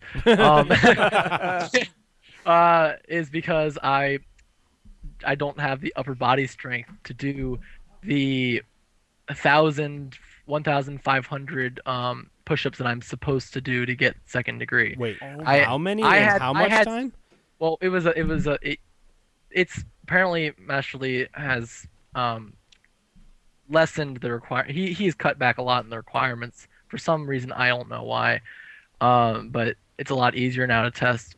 But first degree, the requirements when I tested first degree after 3 years of attending lessons, I had to do 250 sit-ups straight, and I had to do a total of supposed to do a total of 1,000 push-ups in both those in the period of 3 hours during the test. I would curl up and die and cry. And we had to get there, and I had to get there at like 8 o'clock in the morning on a Saturday, and go there for 3. It was either 8 or 9, one of the two, and I had to be so early in the weekend to do 1,000 push-ups. And in reality, I only ended up doing 750, and That's it? Oh my And- god! Fail. No, well, I mean, hey. I can do 5 and then I'll start coughing. So They were not. They weren't all. I was. I don't know. 12 or 13 at the time, Wow. or maybe even 11. But I was much younger. My mom was drilling me at home every night, making me do 300-400 push-ups straight all night, or What do you think or at least as about- many as I could at a time. But she wouldn't let me go to bed. She would literally keep me downstairs. doing What do you push-ups. think about when you're But doing hey, 1,000 push-ups? I didn't enjoy it. you put a but podcast on like this one and start pushing. There you go. Because Well, that takes you a long time, in probably. the end, I'm thankful for what she did. It was what enabled me to pass that test. You'll find that's usually what happens with parents. Yep. If they're good parents, they're going to push you, and then you realize in your 20s, you're like, oh, that's why we did that. I hate you at the time, but you know what? This worked Exactly. out. Exactly. That's No, how it but works. now I mean I do love this just discussing my life. But and I love getting to know you guys too. But I think I do have to kind of justify getting people to watch this a little bit and go back because we still haven't talked about the Nope, we were saving that for last. we're saving that for last. Yeah. Never mind then. No. Yeah. By all means. I think that's going to be a lengthy discussion, so we should probably jump into that anyway. Yes. The poll. Yes. We are on the poll. We are on the pole. I'm dancing kind on the of pole for you. This reminds me of last time. I'm trying. Those are the last comments I heard from the last one. We kind of recycle our own jokes. Yeah, we like to recycle here. Not cans or anything, because all these bottles will end up in the garbage. But so Except the for this poll coffee mug. is officially closed as of right this second. Though I mean, I'm sure I'm sure one or two will come in Well, afterwards. my page doesn't. I turned off the auto reload, so as of right now, these are the final results. Oh, okay. Should I put it up on the stream? Yeah, put it up on the stream. This is one instance where I'm thinking 3D mode might be okay because I hate how small 2D makes everything. All right. It's in 3D. So did you all answer the question? Yep, we Yes, all we answered did. as Yeah, You see a Stargate. lot of pictures on there. You all answered Stargate. Okay, Yeah, I and figured. you answered holodeck. Yeah, I did.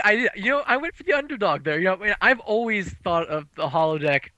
It's just the idea of being able to simulate, a nearly, I'm still not quite sure how they justified the science in that, and how you never, that doesn't show the last four options. Actually, I know. by the I way. actually got it pulled up here. Okay. Well, let's run through them in order in Yeah. terms of how they finished. I can have it up Let's there see. now. All right, 37 votes. We have the Stargate, which was my personal favorite. And that's because almost the entire first year of the page is built the majority off of all the Stargate pages. Good deal. I'm okay with that. 21 votes for the food replicator. Who voted for that? And world hunger. Yeah, Delicious. I guess That'd I'm be okay nice. with that. 14 votes for the teleportation, which I kind of loop in with Stargate, just Yeah. because it's kind of sort of the same thing, but not really. Yeah, I corrected you on the chat when you you last did. time. You did. You laid the sci-fi smackdown on it then. That's So the problem. The thing about Stargate and teleportation is that Stargates don't allow you to go from literally any point to any point. You have to go from where the Stargate is to another Stargate. yeah, but the rings don't, and that's based on Stargate technology. Well, and it depends on what you mean by teleportation. That could mean things like Star Trek beaming. which is teleportation. But the ring. I'm saying the rings are different from that. True. Fair enough. We I'll had this give you that. discussion last week, off air, I think, Brett, with the teleportation Yeah, we did. versus Stargate. Yeah, where I was we like, got into it after a while. We were rendering everything. I was like, technically, teleportation is a little bit superior, depending on how you define it. Yeah. Can you go across the universe with the teleportation, or is that? Well, you can with the Stargate. They did You it in can with the Stargate Stargate. universe. Or is that like the feather You just on need a Minecraft? ton of power. Exactly. Or is it teleportation like you can only go a certain finite distance? Like we Like, need. Yeah. as far as you can see off in the horizon. Exactly.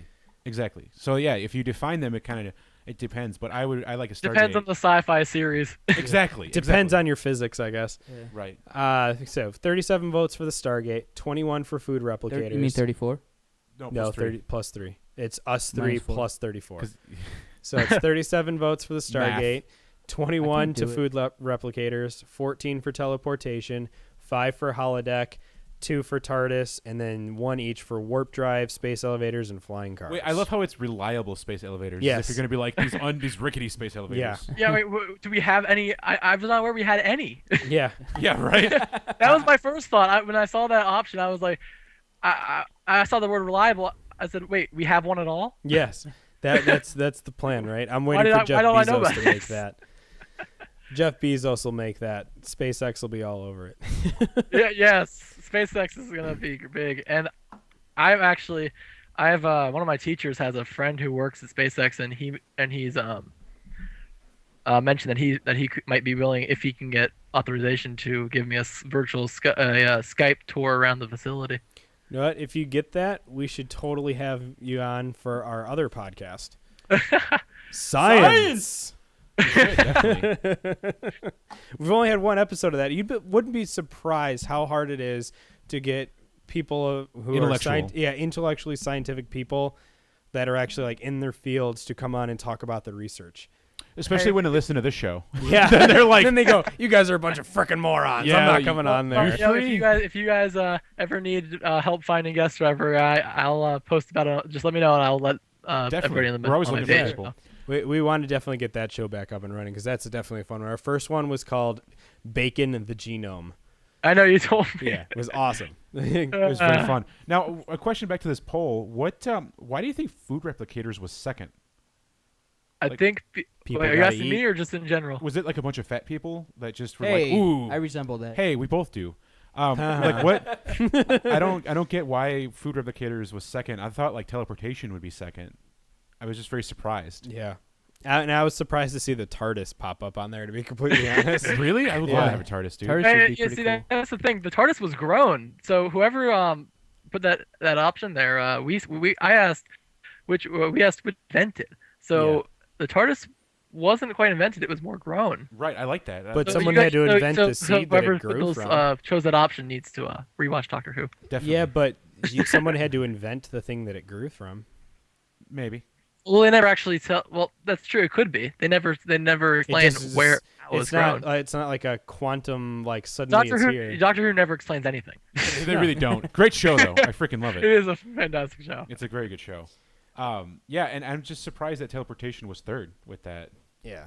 Well, Well, I think because I think that would be. I think the reason it was third and not second was because so many people who would have voted for teleportation probably voted for Stargate because like how we just discussed, thinking more along the lines of Stargate's basically the same thing. Yeah. Well, the Stargate can technically cover off on teleportation, TARDIS, and the warp drive. You just need a good solar flare to get the Stargate to get you to time That travel. is true. But then it's completely unpredictable. So Well, no, Stargate wouldn't. I don't think Stargate wouldn't do warp drive because the Stargate doesn't move on its own but like that. it's still a mode of transportation.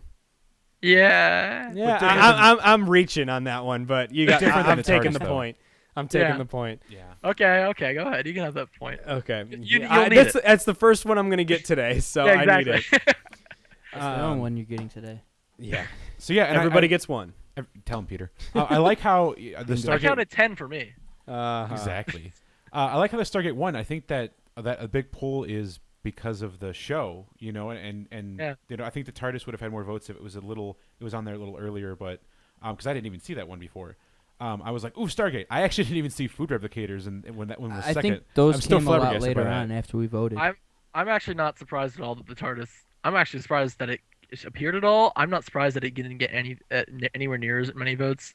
And my reasoning for that is because, again, this is a population of people. Most of them are on my page. Right. Doctor Who has never, has not ever since I started this page, faced anything near cancellation. I mean, they've got they're true. they've way out there. I mean, it's so successful. It could very well survive another 40 years before getting Easily. canceled. And this page was built, like I said, off of all the various Save Stargate Universe pages. So most of the population are Stargate fans. Right, which because I'm both of those fans, but you're right though. No one is worried about Doctor Who being canceled in the next 25,000 Exactly. years. Well, that and the BBC just doesn't cancel stuff. yeah. No, and they're That's very true, good too. about that. They're very good about letting Oh. things go to their end. What do you guys after we're done with the poll? I do want to ask you guys a question about how you guys feel about Orphan Black. If you've seen that. I have not. I saw I the have not either. previews before the last 2 episodes of Doctor Who because I have watched those. How think- is it? Have you seen it? I have. I've watched the first 2, and I like them. I know I'm the only British shows the only things I've ever watched off from BBC are not from BBC, from BBC are Sherlock, Doctor Who, and Torchwood. So now I was not ready for my younger brother was watching with me, and let's just put it this way: the British had less censorship of visually. Yeah, they do. Yes, they really do. They have a much more That was- relaxed that was idea. shocking. But yeah, I think it's a good show. You guys should watch it. I've heard it was really good. The previews actually had me going like, I kind of want to watch that show. I just What have show is not. this? Orphan Black. I've seen some stuff about that. I think you posted something about it the other day, or it was IO9, one of the two. Posted something about how creepy and dark it's getting or something. Yeah, that wasn't me. I haven't posted much about Orphan Black. I think it was IO9 then. Yeah, I definitely want to check that out. I know it's only 2 episodes in, so it's kind of early in its infancy. But BBC has a great track history of doing a very, very good job with sci-fi and a fantasy type show. Yeah. They do a good job, and they keep their shows running and keep them good. They actually give them a chance. They do, Yeah. and they run them in order, and they don't mess around with them too much. It's the British. It's just it's the British humor that what keeps them there. Yeah, I Monty love the Python. British humor. Monty Python. That's all I gotta say. Okay, you guys Faulty are all gonna Towers. be shocked, but I've never seen Monty Python. You've never Uh, seen no, Holy I had- Grail. TV's getting turned off. Everybody, I cut the feed. Hey, I'm sorry, I had to. it might as well be turned off the entire time. It's been lagging like 5 minutes. For you. no, but yeah, I've never seen Monty Python, and Holy Grail, never. And every time one of my friends finds out about that or whatever, they all feel like slapping me. But you yeah, need to watch that this weekend. Yeah, Watch Holy definitely. Grail and Life of Brian, the story of the boy born in the manger next to Jesus. Also check out Flying Circus. Okay, I'll Flying see about Circus that. is good too. Yeah, Also check out what's it called? Faulty Towers. I've never seen Faulty It was Towers. That's John Cleese though, isn't it? yeah, it's John Cleese. I forgot what channel it was. It was on. It was on BBC. I thought. No, it wasn't BBC. It was in Canada. CTV. No, the one that starts with a C. CTV. CBC, I think. Oh, Canadian Broadcasting Channel. But it is hilarious. They only did, I think, 1 season of it, and it's 13 episodes. It was hilarious. Like, British humor to a T. I just love the British humor. Oh, British humor is amazing. Have you guys seen Sherlock at all? Have you guys ever no, watched but Sherlock? I'm an elementary fan. Well, I love I- anything Holmes related though. I recommend you guys watch Sherlock, if only because I mean I'm assuming that you're all gonna go see Star Trek Into Darkness. Benedict Yeah. Cumberbatch. But yeah, duh. Benedict Cumberbatch. If you haven't already seen from the trailers of Star Trek Into Darkness that how perfect he is He is for amazing. the role that they have described so far, then I mean even if you do have an idea, you guys have got just watch some of Sherlock and even the first 2 or 3 episodes. It's a shame there's only 6 episodes a season, and there's only 2 seasons out so far that are working. They're filming the 3rd, and each episode's an hour and a half long. But Benedict Cumberbatch is just he plays such an amazing Sherlock Holmes in a completely different way than what people think about. You know, he's very he describes himself as a sociopath, I think. Yeah. But he's just brilliant at acting with this superiority complex, and I've seen that filtering into this Star Trek during his voiceovers and the trailers. Yeah, I've seen about- I get chills watching the trailer. I've seen about 4 episodes of Sherlock. And when I watched Oh, you have? Yes, I have. Oh, fantastic! And and I liked the first episode. The problem though is I was kind of distracted watching the other 3 episodes, so I really, really didn't pay attention. So I didn't really like them too much. But my one friend at work who is in love with Doctor Who and Sherlock, it was like, no, you have to sit down and actually like take your full attention and watch them and don't be distracted. You do, and that's what You I've do. heard. Yeah. It's like Battlestar Galactica, the newer Battlestar Galactica. It is just the story is so complex that you can't. You've got it has all these little nuances, but yeah. I mean, I recommend for you to rewatch those and finish the series. And I do want to. I do want to you. rewatch them. I know. Yeah. I kind of know what happened. I heard what happens at the end. I think series 2 maybe was it? Yeah. There's only I heard- 2 of them. Don't spoil it for I the won't- other guys. I won't Yeah, spoil it no, for these guys. I haven't seen. My Don't one be question is how closely do they stick to the original canon of Sir Arthur Conan Doyle? Oh, actually, I know there was at least one of. God, I can't remember the name of the episode. There's one of them where I just can't. I have a terrible memory. I can't remember a lot of the characters' names. It just gets worse when you get older. Trust me. But it's yeah, I know that's what scares me. No, but the one of them it has this woman or whatever, and in the original books or whatever, she Irene was the Adler. one. Huh? Irene Adler. Yes, and she was like the only person that Sherlock really felt was his equal, or whatever. That no, she was the only one who ever beat him. Yes. And in that one, I think it was it in this. Was it that she died in the movie? I think she died in the series or something, in the TV series. In the second movie with I don't know. There was something different in this one this one she didn't win. That's what it was. Yeah, which is not cool because I don't like what they did with Irene yet in Elementary either, because Johnny. I haven't seen Elementary. It looks interesting. It's though. phenomenal. Johnny Lee Miller to the T captures everything you would envision as a modern day Sherlock Holmes. They kind of twist like the whole drug addiction thing to him being like a recovering addict, which is interesting, but they kind of do that in Sherlock. They do that in Sherlock too. Oh, do they? Okay. Watson pushes him into it, like moving him into patches and such. Gotcha. Yeah, but the thing about Elementary that intrigues me is having Watson as a woman. Yeah, and Lucy Liu does a great job as that too, and I really like how they're taking her character. Watson's a woman in Elementary? Yeah, Dr. Joan Watson. I didn't know that. That's awesome. She's actually really good too. I actually just watched this past Thursday's episode today at work. I was watching it, but they established pretty early on in the first season of Elementary so far that Irene Adler's dead. And it's like, well, why would you do that? She's such a pivotal character. I mean, she only appears in one story actually appears and then is mentioned a couple times in the original stories. But such a pivotal character to the formation of who Holmes is and how you identify with him that they just kill him off because no one can get her quite right on. Yeah, on I'm pretty sure they killed her off. I think also in Sherlock, because I mean, it's just and I was just. It was fantastic when her and Benedict Cumberbatch, the two, her actress and Benedict Cumberbatch were just fantastic together. It was amazing. Good chemistry. Yeah. But about the reason I brought up Benedict Cumberbatch, I want to know what you guys think. Who do you think he's playing in this movie coming up? Well, they said it's not any existing character. No, they said it. No. What I believe, I mean, you may be right, but I'm pretty sure. But I'm probably not, is what you're trying to say. You're just trying to be polite. I get it. That's a nice way to do it, too. Yeah. It's okay. You're We all know that's probably wrong. Normally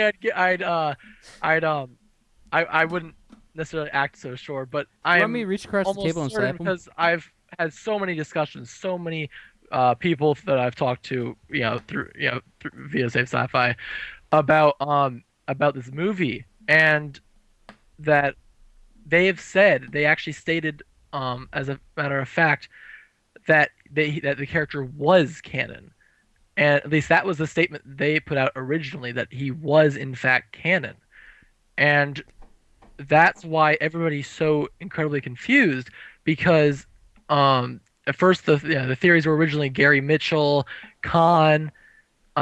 See, I saw an article maybe 2 weeks ago on IO9 when they do their morning spoilers thing. And they said J.J. Abrams came out and said he was not an existing character. Really? I thought it was quoted. I'll have to go back and find when it was. It was in the past 3 weeks. I have not seen this article. I mean, I follow IO9 on I like IO9 on Facebook, and I typically see their posts. If I've missed this, then I feel incredibly stupid. And if I'm telling you this and I'm wrong, I feel like a total ass.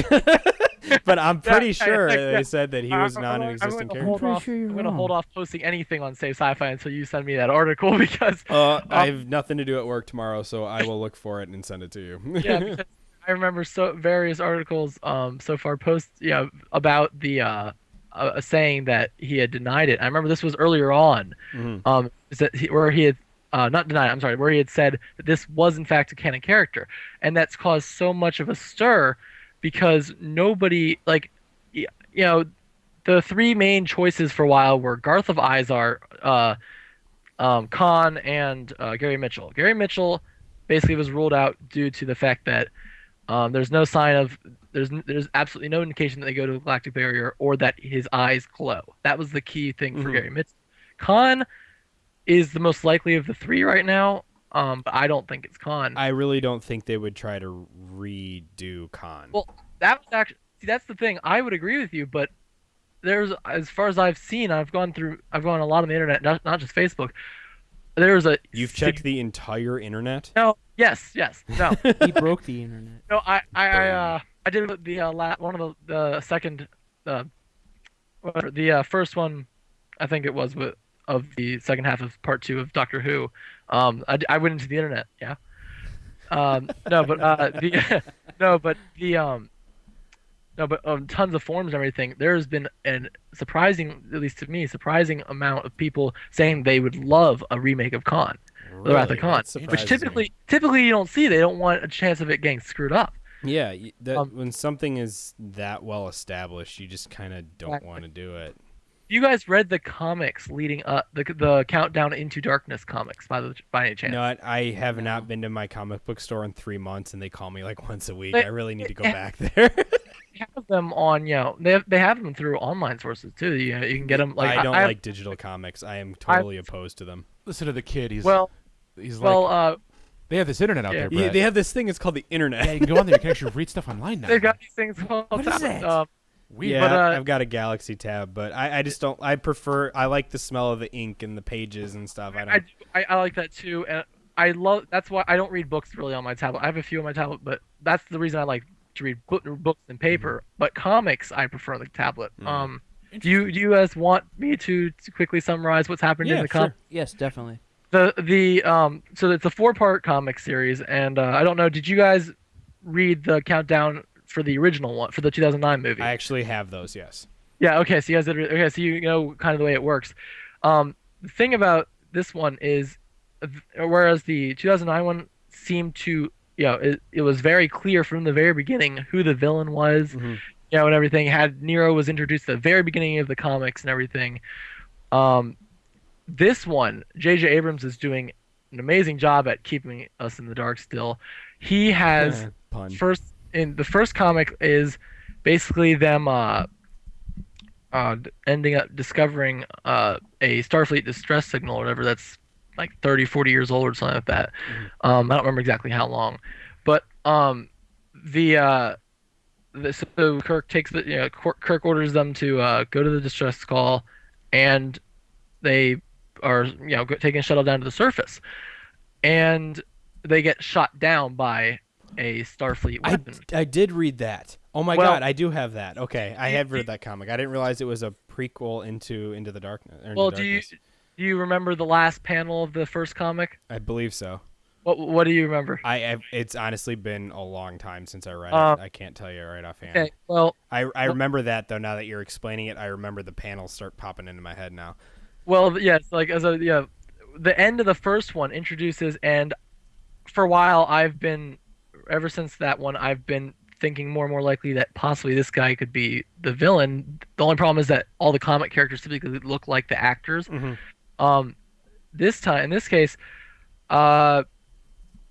the character that shows up at the end of the first comic, the last page, is Captain Robert April. Oh, okay. The guy who was before Kirk or before Pike on the Enterprise. Yeah. And he and I know it's lagging, but this is the if you look at the screen in a second, it should show the image I'm showing. Yeah. Holding. Okay, I remember that. But it's got the picture of April, and he doesn't look anything like Cumberbatch. No. And since then, in the second and third comic, you learn about, and you guys know how the Klingons seem to be involved in this movie. Well, the second comic explains more about what he's doing there, and there's a civil war going on between. Yeah, there's the image on the screen. If you guys can see it, I don't know. Is there too much of a glare? It's about a 6 to 10 second delay versus what you show us here before it shows up on the stream. Yeah. Actually, that was more like 10 seconds ago, but whatever. But the point is, that's April, and what happens is he's apparently fighting basically a one-man war. As in, one man. He's the only one helping that the losing side right now.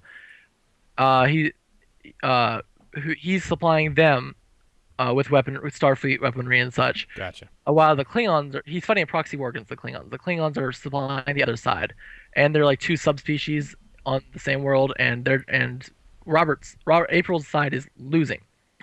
What apparently, then what happens is that we find out who his supplier is, who's smuggling the weaponry to him and such. Mhm. And it was the biggest surprise to me of the comics so far. It was she appears to be a Bajoran woman named Mud, and one can only assume that it's supposed to be either some relation or a slight or a different version of Harry Mudd.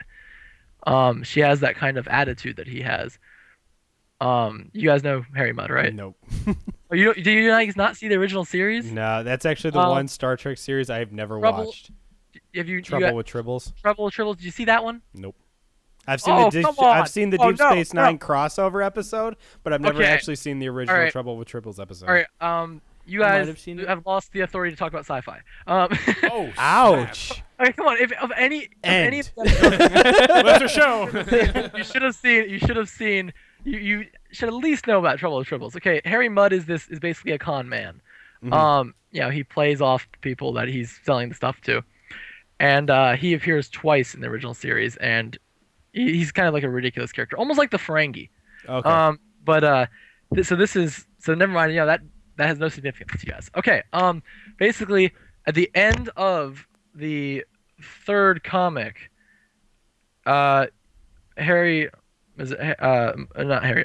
April and Mudd have taken control of the Enterprise, and April's sitting in Kirk's chair, and Mudd's at the helm, and the rest of them are trapped out of the bridge and controls because of a backup program he had in his Enterprise. It doesn't really explain what happened to his Enterprise, and that's one of the theories going around right now about that ship that's crashing in the water at the trailer. Mm-hmm. That's one of the theories going around right now, is that it's actually his Enterprise instead of Oh no, I did see that. instead of Kirk's, even though they have shown pictures of the Enterprise, of Kirk's Enterprise falling into the what it looks to be his. It has a designation and everything of his. And it seems to be falling really damaged into into the atmosphere, but people just are finding it hard to believe that it gets destroyed. So people are saying that they think it's April's Enterprise is crashing, and the other relationship between him and this and what they've shown so far is if you guys know about Admiral Marcus is supposed to be in this, Carol Marcus's father. Yes. He's being played by Peter Weller. Mhm. Well, apparently Marcus was April's first officer. Okay. And he dropped April on the planet and left him there instead of giving him to, I believe, the authorities of Starfleet for something he had done. I can't remember what. But supposedly the fourth part of the comic is supposed to come out, at least from what I heard, tomorrow. Yeah. And New that, comic book day. seeing as it's the last one, hopefully that should give us a pretty solid idea of who Cumberbatch is. Because if Cumberbatch isn't playing April, who seems to be the main antagonist in these comics, who is he playing? Mm-hmm. And also the other thing about April, the last thing I have to say about April, the theory about April being in this movie is, there was some of the press or whatever, somebody from the press got a walk-through tour of the facilities or whatever, like the editing facilities, and they saw there was a lot of concept art hanging up around, and that scene where it appears to be Cumberbatch, but we're not sure who it is because he's got the cloak and hood on, jumping down onto that walkway, swinging that giant gun at the Klingon. Apparently that they saw a piece of concept art for that gun, and it's called April's Gatling gun. Huh. And it makes it look more and more like he's either somebody directly related to April, or he's working for April, or maybe he even is April, except for the fact that they keep saying that Cumberbatch is one of Starfleet's agents. Yeah. So, I mean, I have no idea. Do you guys have any theories of your own about who he is? You're way more educated on this subject than we are, Yeah. dude. Yeah. I've learned more about this movie in the past 6 minutes than I have. Every have time in you the say past year. April, I think of Teenage Mutant Ninja Turtles. Yes. And Oh my and god. I'm like, what is? I kept doing it too. Like, There's no. what do the there's no turtles and Shredder have to do with this? No, I actually have no clue. I have purposely kept away from a lot of the coverage of this Star Trek movie because I want to go in there completely not knowing anything. Just He's No, I'm just like, kidding. not anymore. No, I mean like I want to be like a preschooler on the first day of school. Yeah. Not knowing what to expect. yeah, you're going in there. And wet you your know, pants. I kind of want to know some of the like. I'm glad I know his name's April and stuff. I kind of want to know some of the players a little bit so I can follow it better. But I still kind of want to go in there not like hearing a million rumors and stuff like that as much. That's what I did with the last one, and I absolutely loved because I was never a biggest fan of Star Trek. Yeah, the reason that the only thing about April otherwise is that he was never shown in any of the series except for the animated series, which he was for like 2 episodes, and most people don't consider that canon. But that was one Gene other Roddenberry didn't thing. consider it canon. Exactly, and and a few people were saying that maybe Abrams is drawing off of that as canon, saying that the character is canon because it's from that. Well, he could Nobody because he thinks can so. change whatever he wants with it now. Exactly. It'd be a very interesting choice to do that. Yeah, but it's just this movie is just so secretive right now. I still can't believe he showed it to that guy on Reddit who was dying. I still can't believe he did that. That was fantastic. I mean, the thing about that is he's gonna die. He was gonna die soon, so he's not gonna reveal anything. Yeah, he died like 2 days later. Exactly. Yeah. You know what that sounds like? Fanboys. Yeah, have you seen Fanboys, Michael? Yeah, we talked about that last week or the week before, I think.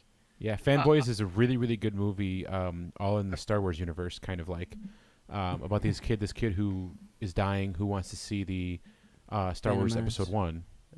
All right. I'll have to watch it. It's and then good. he saw the Phantom Menace, and that killed him. Exactly. Jar Jar Binks, he was like, He came out of it like, this is the best movie ever. Yeah. yeah, but It was a good movie. I think. But it was for a new generation of fans. Yeah, and me personally, I think it went downhill after that. Yeah. I thought 3 was pretty good. They married it well to 4 at the end. Exactly. They did a really good job with that. But come on, Darth Vader at the end going no was so freaking cheesy. Darth Vader didn't do that in 3, did he? Yeah, he did at the end of 3 to tie when it's like he's had. He edited. she's dead. He edited 3. Yeah, and at the end of 3, when he finds out that oh crap, this is bad. Come on, Amidala? work through it. Work through it. Amidala? Work through it.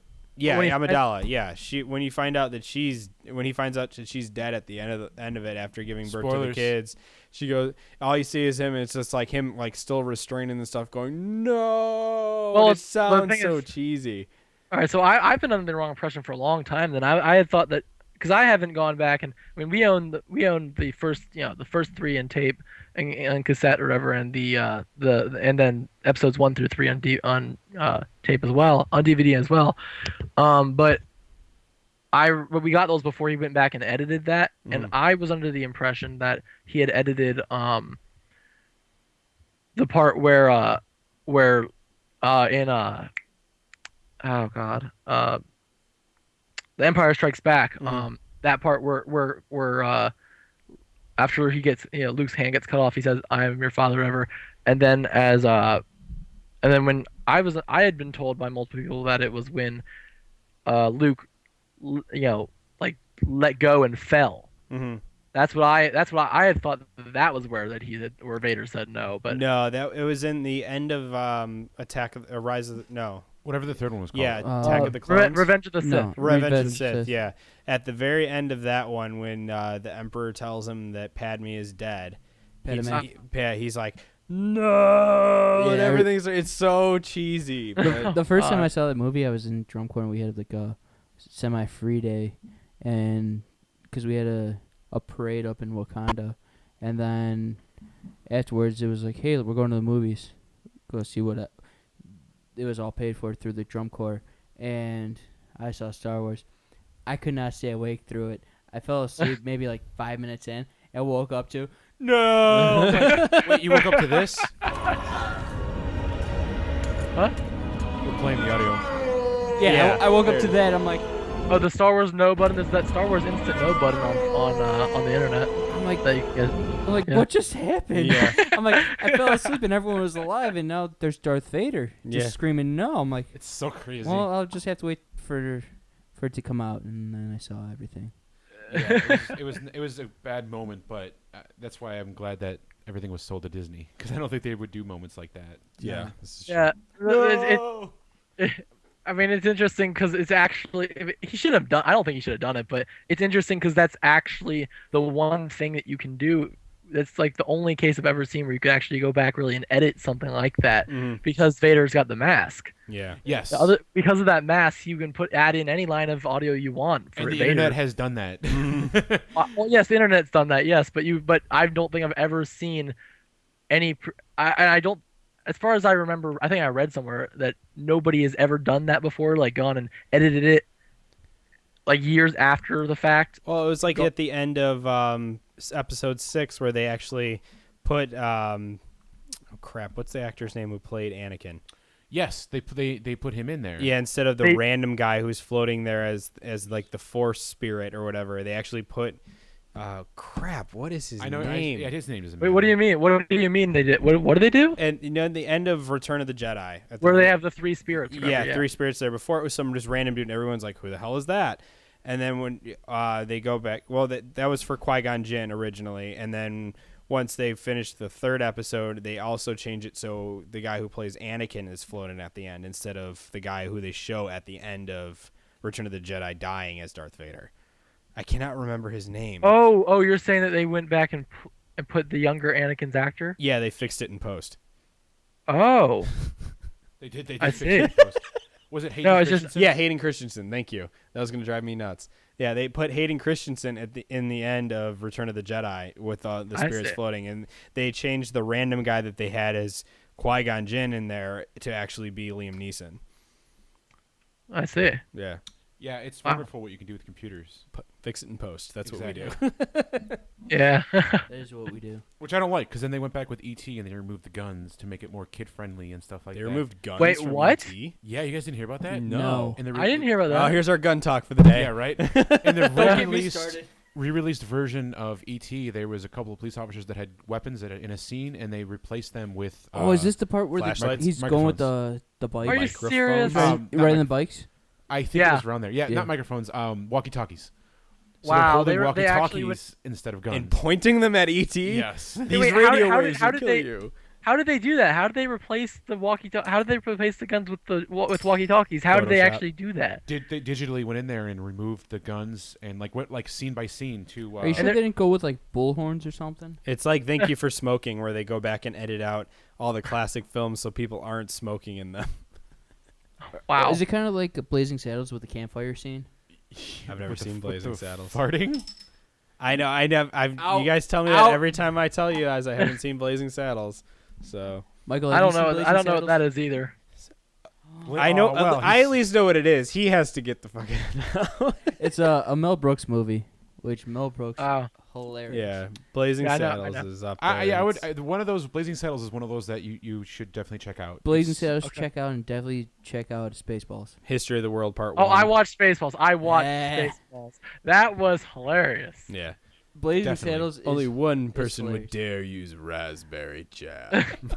Or I like boysenberry. the part where they have where they're watching the video of themselves watching the video of themselves. Yeah. watching Prepare the to video fast of forward. themselves. Bring me to fast forward. Fast forward. Fast forwarding. Yeah, those are classics. Like and Blazing Saddles is another one. Mm. Blazing Saddles is a little bit more blue, which is a little bit more of racist and funny humor in it, but it's Yeah. definitely. Ah, Which we like here. Yeah, we love it. It's definitely really, really good though. It's one of those Yeah. classic, like Airplane. Airplane is another really classic comedy. Young Frankenstein. Young Frank. Yeah, is, those Wasn't your- Never mind. yeah, right. Yeah, those are just classics. I love those movies. Still, they're still fun to this day, Yeah, they're and they came out before we were born. Yes. So it's And okay. long before you were, sir. originally yeah, originally with yeah. this campfire scene that I was talking about it was just dead silence, and like they're all just sitting around the campfire eating beans. Well, afterwards, because back in the day they found it so offensive to put in fart sounds. Well, That's terrible. later on they put fart sounds in there, so it's not just everyone sitting around the campfire with no sound, and it makes the scene. Oh, it's so awesome. funny. It's so because the guys kind of move a little bit, like they're farting, because I think they told them to move around a little bit. It's ridiculous. It's so stupid, but it's so funny still. At least I giggle at it. Yeah, it's one of those good movies where you definitely gotta watch it at least once in your Yeah. lifetime. Yeah, I'll have to I'm watch just it you soon. guys are just Brett, you're just gonna have to make me a list, and then David and Andrew, please check it for me before, make sure it's all Definitely. correct. We'll approve it. We'll approve it. Yeah. Proof of what to watch? Yeah, no, that he got the list right. Oh, ha. We have to prove it to be like, I'm no. sorry. I'm sorry. I have to give. I'm just. You got to bust my balls. I get it. I get it. It's Brett a okay. hard We do time. the same thing to him every day. Yeah, everybody busts my balls. I just have bust my balls across my forehead. Well, you so. shouldn't have got it Well- tattooed on there. Yeah. Well, you should have looked in the mirror before we started the show. You should have Fair Goku. enough. Not today. Not today. I'm flathead. It's still kind of sticking everywhere. A little bit. Only in the back where the headsets. Yeah. We're gonna buy you a Headphones are comb for Christmas. You guys bought me a monocle and a top hat already. So. Which did. is right behind you. Yeah, you haven't worn it yet. We also bought you a book on how to be a classy lady. Yes, you did. I Written got by a dude, which I just freaking love. I gave it to my technician Did you? because I was like, you probably need You're this. not classy. Exactly. You were gonna wear that like that? Nice. So, definitely go visit. You Save scared him Sci away, Fi. Brett. Did you just leave? Yep. I'm what me? Yeah, you're gone. No, I'm just right off camera. Oh, okay. No, I'm still here. I'm listening. It's just a promo for Star Scared him Trek. away. So Yeah, promoting story. definitely go to facebook.com and visit his Save Sci Fi. Is it facebook.com /Save Sci Fi. Yep. Let me just bring it up here and make sure. All right. Yeah, I just gotta make Brett jealous. Do one more thing to Brett. This Is it webcast. just hate on Bread Yes. Day? Yeah, Yes, it is. Yeah. Come Brett, on, man. This is especially for just for you. Okay. That I'm taking video- your banners down off our site after this. No, he's just so you not. know. No, he's not. We won't allow it. All right. Well, this video is lagging. When it comes up, I've just gotta brag you about this. suck, my friend. Whoa, that is very cool. See, what we didn't tell you is why we have guests on. We reverse hack their IP address, find out where they live, and I'm going to come steal your stuff. No, your he's not. poster Try me. and Try your me. Battlestar I've got posters. weapons here. Yeah. I've got weapons I'm trained with. Okay. Oh, so Yeah, at so that. do we, but we're not going to talk about those today. that is very cool. Now, what is that for people who can't see that at home? this is a limited edition. What is it? There's a total of 1,850 produced, framed Last Supper Battlestar Galactica photo. It unfortunately isn't signed by anybody, but if I get the chance to meet any of them, I'm going to get it signed. That's a good And life it is goal. very limited edition, and I got that through my contact at Sci-Fi. That is very awesome. cool. That is very impressive. I like I just sent you the link, Dave, so you can pull up the full photo so you can see Thank it you. on the stream. that. And it's a nice frame too. That's very cool. That was awesome. You were talking about that last week when we were doing the show, and you were like, "Oh, I have this." I'm like, "You suck, my friend." I like how the Cylon is the center. It's Yeah. very classy. Well, Trisha Yeah. Hoffer, yeah, Yeah. she's awesome. I'm gonna just post it up on here. Yeah, that's very cool. Well, they did a really good job of that. I think that's a very popular scene to recreate in sci-fi. Lost did it for their final season. They did, and yes. stuff. Why are you considering Lost Sci-Fi? It kind It's- of was. No. Okay, it's I've more never seen it. fantasy I've never than seen it, sci-fi. but- You've never seen? Okay, so you I have can't not. speak to it then. I was- So I your was opinion actually- doesn't matter. actually- So STF, GTFO, STFU. Wait. It's okay. I haven't seen I'm- Lost either. Lost. They time I'm travel about in to Lost. start watching. Actually, I've been planning on watching it for a while now. They time travel. What? You just ruined the whole. Yes, I did. episode. Now They you do? can't What watch That it. means They time travel in Lost? yes, many times. You'll see when you watch the show. There's time traveling. There's people coming from the dead. There are polar bears in on an island. So it's sci-fi. Yeah, it's very much sci-fi. That's actually that I Wait, can't really polar give you bears too on an much shit island? because every time I go to watch it, I get up to like the last to like 6-7 episodes left, and then something else comes up, and I never finish it. So I've never actually seen the conclusion of Lost, even though I've heard it was terrible, depending on how you look at it. Wait, is it? I've never actually Is that seen kind it. of along the lines of David never seeing Kate dying in NCIS? Yes, I hate you, Andrew. very much so. I have I liked the last episode of Lost for many reasons. It was not the Hey, greatest don't. thing. Hey, I'm be not careful. spoiling. I'm not. He's spoiling. not going to spoil. He won't spoil. I'm very careful about that. We have a but no spoil policy here. We do, but I did Everybody- like it. I was one of those few. Everybody's will. I was one of those few Lost people who really liked the conclusion of it. I was one of those. You were a Lost, lost person. and then I was found. Yes. I really feel like ABC should have taken up on that and had the show after it be found, and then you can have Lost and Found. Yeah. Like they should have capitalized on that idea. It would have been genius. What would it have been about though? Who cares? being found on an island Yeah, in exactly. the future. Fair enough. They should have just capitalized on being able to sell it lost and found. I would've Yeah, loved that would have been clever. but they didn't listen to Yeah, me. I'm gonna be starting to watch that sometime soon because I've heard so many good things about it, and it's I figured it's gotta be worth it to watch, so I'm gonna get that soon. But yeah, I just saw my father for the first time in the past 2 hours now, and he recommended I do show you guys one more thing, and actually He's I'm wanting you to really put some salt in my wounds Yeah, now. he isn't does. Yes, yes. I like Apparently, he seems to be enjoying this. Okay. Enjoying my Shout out bash- to All right. Michael's father. No, Yeah. I showed you, Brett. I don't know if you showed the other guys No, I about didn't. it. The Star was Trek keeping that goodie for Generations myself. poster. This was a. I'm gonna put up in a sec. This was a poster used in the movie theater for Generations. Star Trek Generations. Star Trek 7, and it was actually used in the movie theater, and then basically put away into storage for who knows how long. I don't know when it. It was Longer one of than my you've been former alive. teachers. His brother works in the marketing department at Nickelodeon, and somehow they had it there, and he managed to take it, and my teacher saw it and said, "Wow, one of my students would love it." And his brother was kind enough to give it to him to give to me.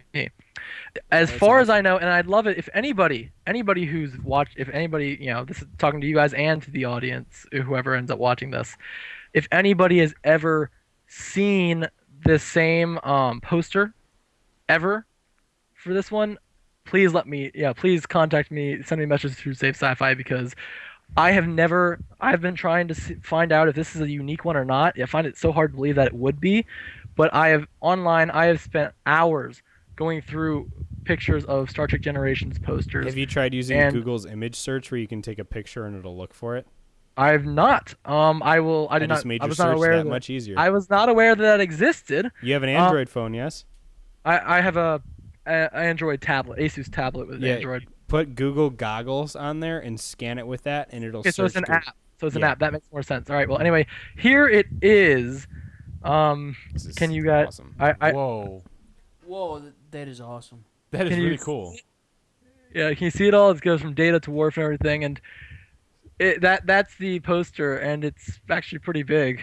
So it was a movie poster, you said? Yeah. It was in the movie theater, and you can see how, and you can really see how old this one is. Yeah. Because it says on video cassette.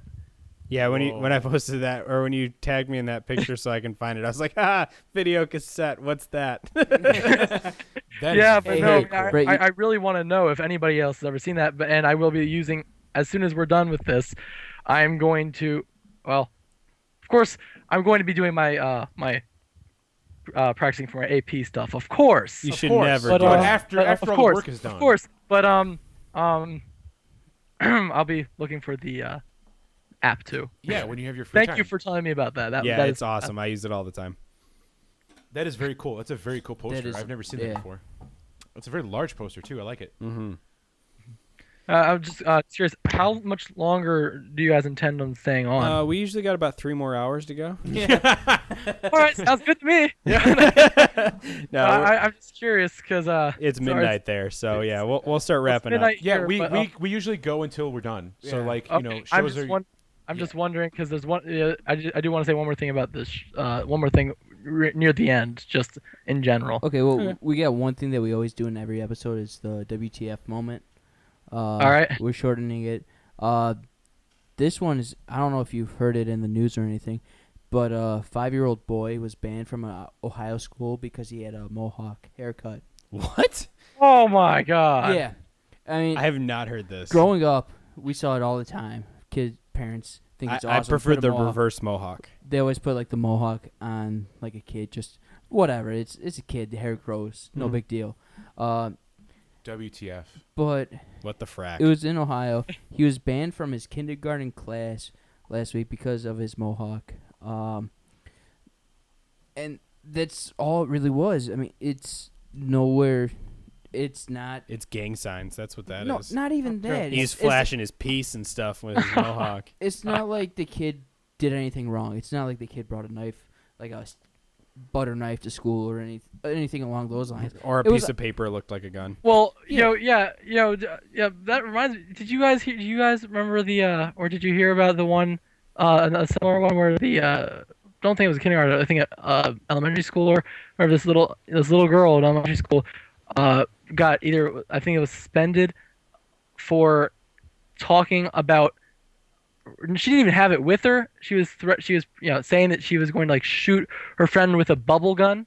Yes. No, Yes, I I did remember not. that. That was Yeah, like maybe I 2 think it was months ago. either- Month. Yeah, it was 2 months like ago. either Yeah. expelled or suspended, and then Yeah. they brought it down. But I mean, for goodness sakes, you don't do that to like a little third grade Yeah, girl a little No. baby, who's a little talking baby. about shooting somebody with bubbles. Yeah. Wow. There was another one not too Talk long about ago, which oversensitivity. was a squirt gun. He said he's going to shoot. He was going to squirt the bullets with a squirt gun. I think Did the he at kid got least have- suspended.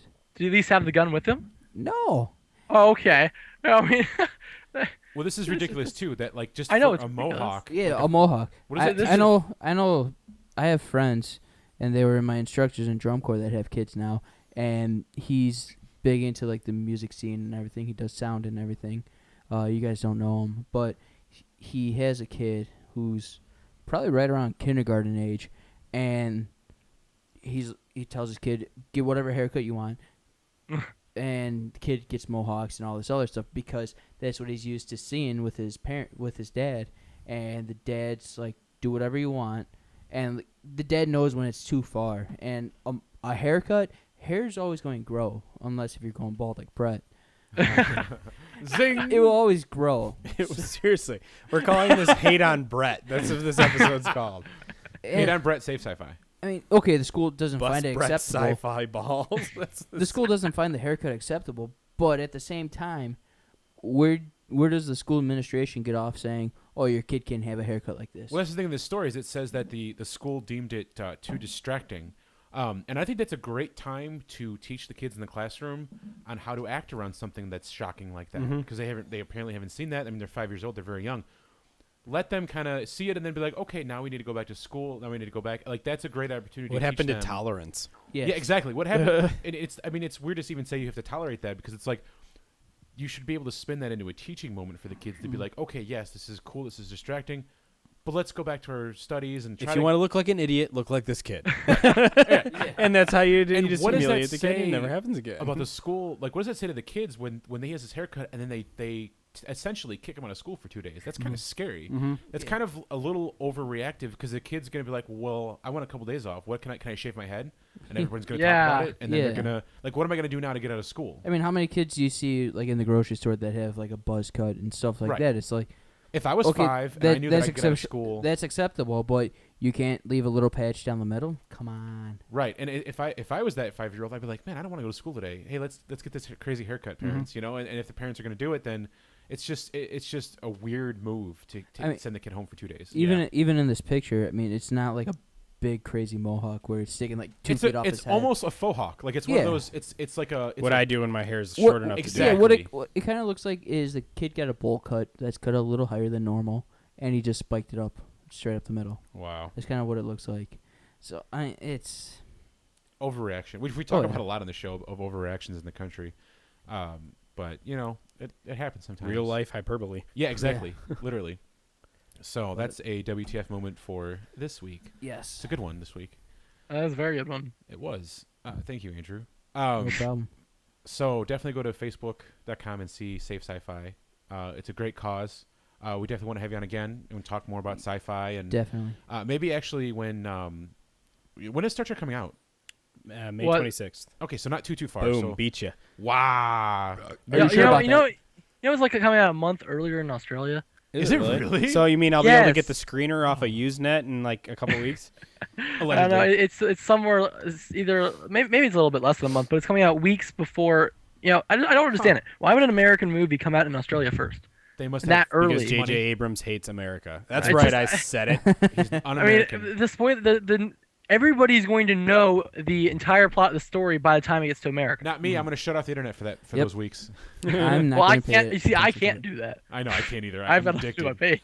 I am tied to the internet. We got to go full Paul Miller on this one. Yeah, and just right. disconnect. Heck yeah.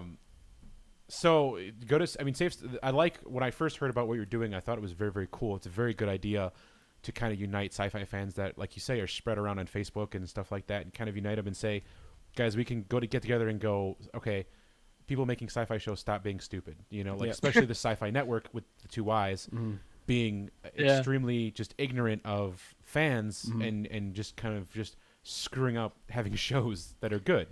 Essentially, our end goals are the same. You want to keep the big corporate shows and like a big like budget stuff going, and we want You to gotta help protect the those little. corporations like in Continuum. Yep.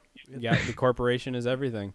And then we're trying to find the independent grassroots stuff and promote them like Nobility and Definitely, Time that's how you and- get stuff out there is by promoting it and helping people out and just talking about it. It gets the word out there more, and even if it reaches just a few hundred people, well, that's good. You're going to get to people, and they're going to be talking about it to their friends, and that's how stuff explodes on the internet. Exactly. Is word of mouth is huge for things Especially on the now with At the Facebook speed of light.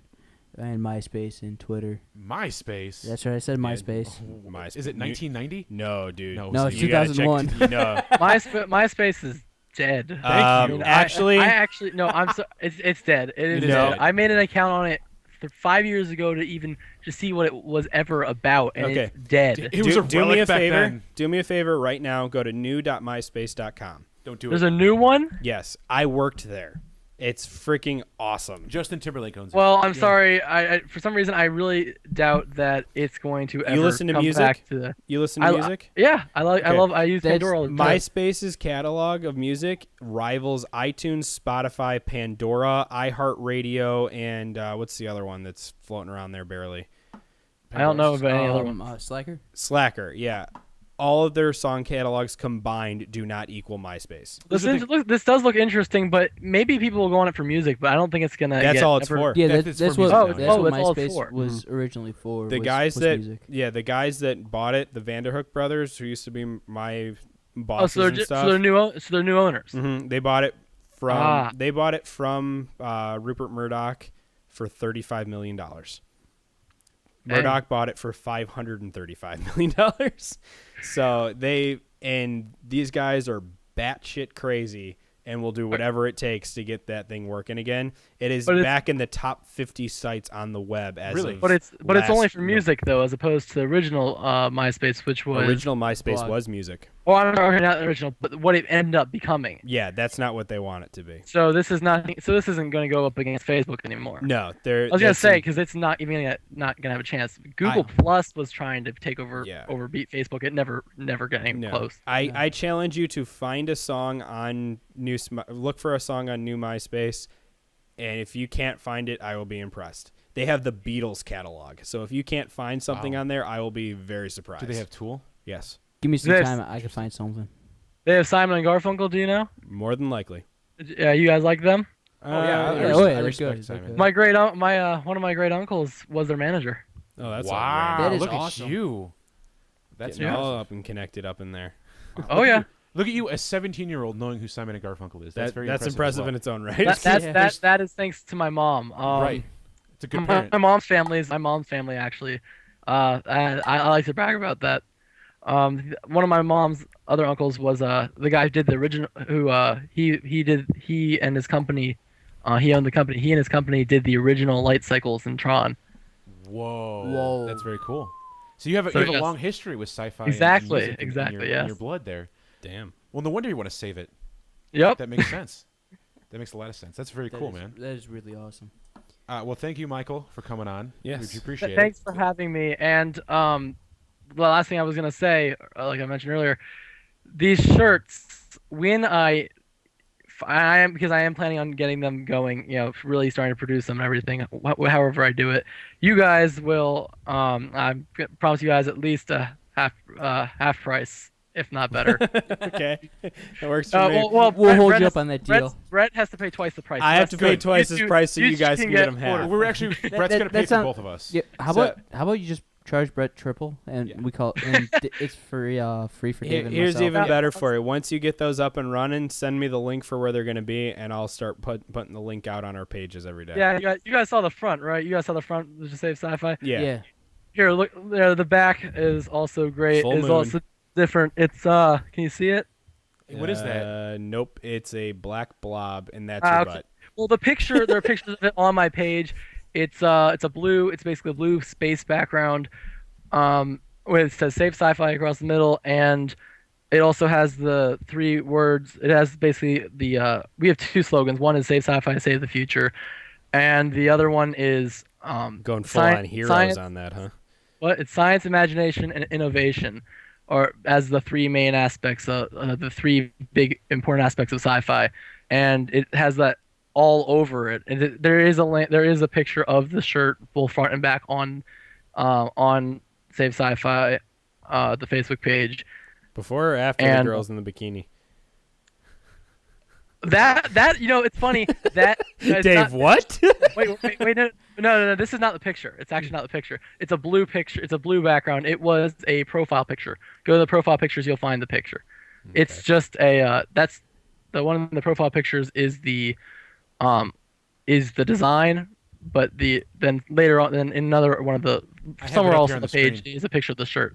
But it's funny, the one with the girls in the bikinis, that Farscape screenshot, that holds the record on Save Sci-Fi for the most people reached and most comments, most likes, and most shares. Oh my god. But yes, that is so that's hilarious. what girls in bikinis do for you. They do get the word Sex out. sells. They do. Yes, I will- there. That's the shirt, and I actually got I ordered them overnight. I ordered 3 of them, 2, one for me, one for each of the guys. One of them submitted one design, one submitted the other, and I ordered them overnight to get to the Shore Leave convention last August, and I got a picture with Kate Mulgrew, and oh, nice. she Captain actually, Janeway. Oh, most people, we just went and said hello, took the picture, done.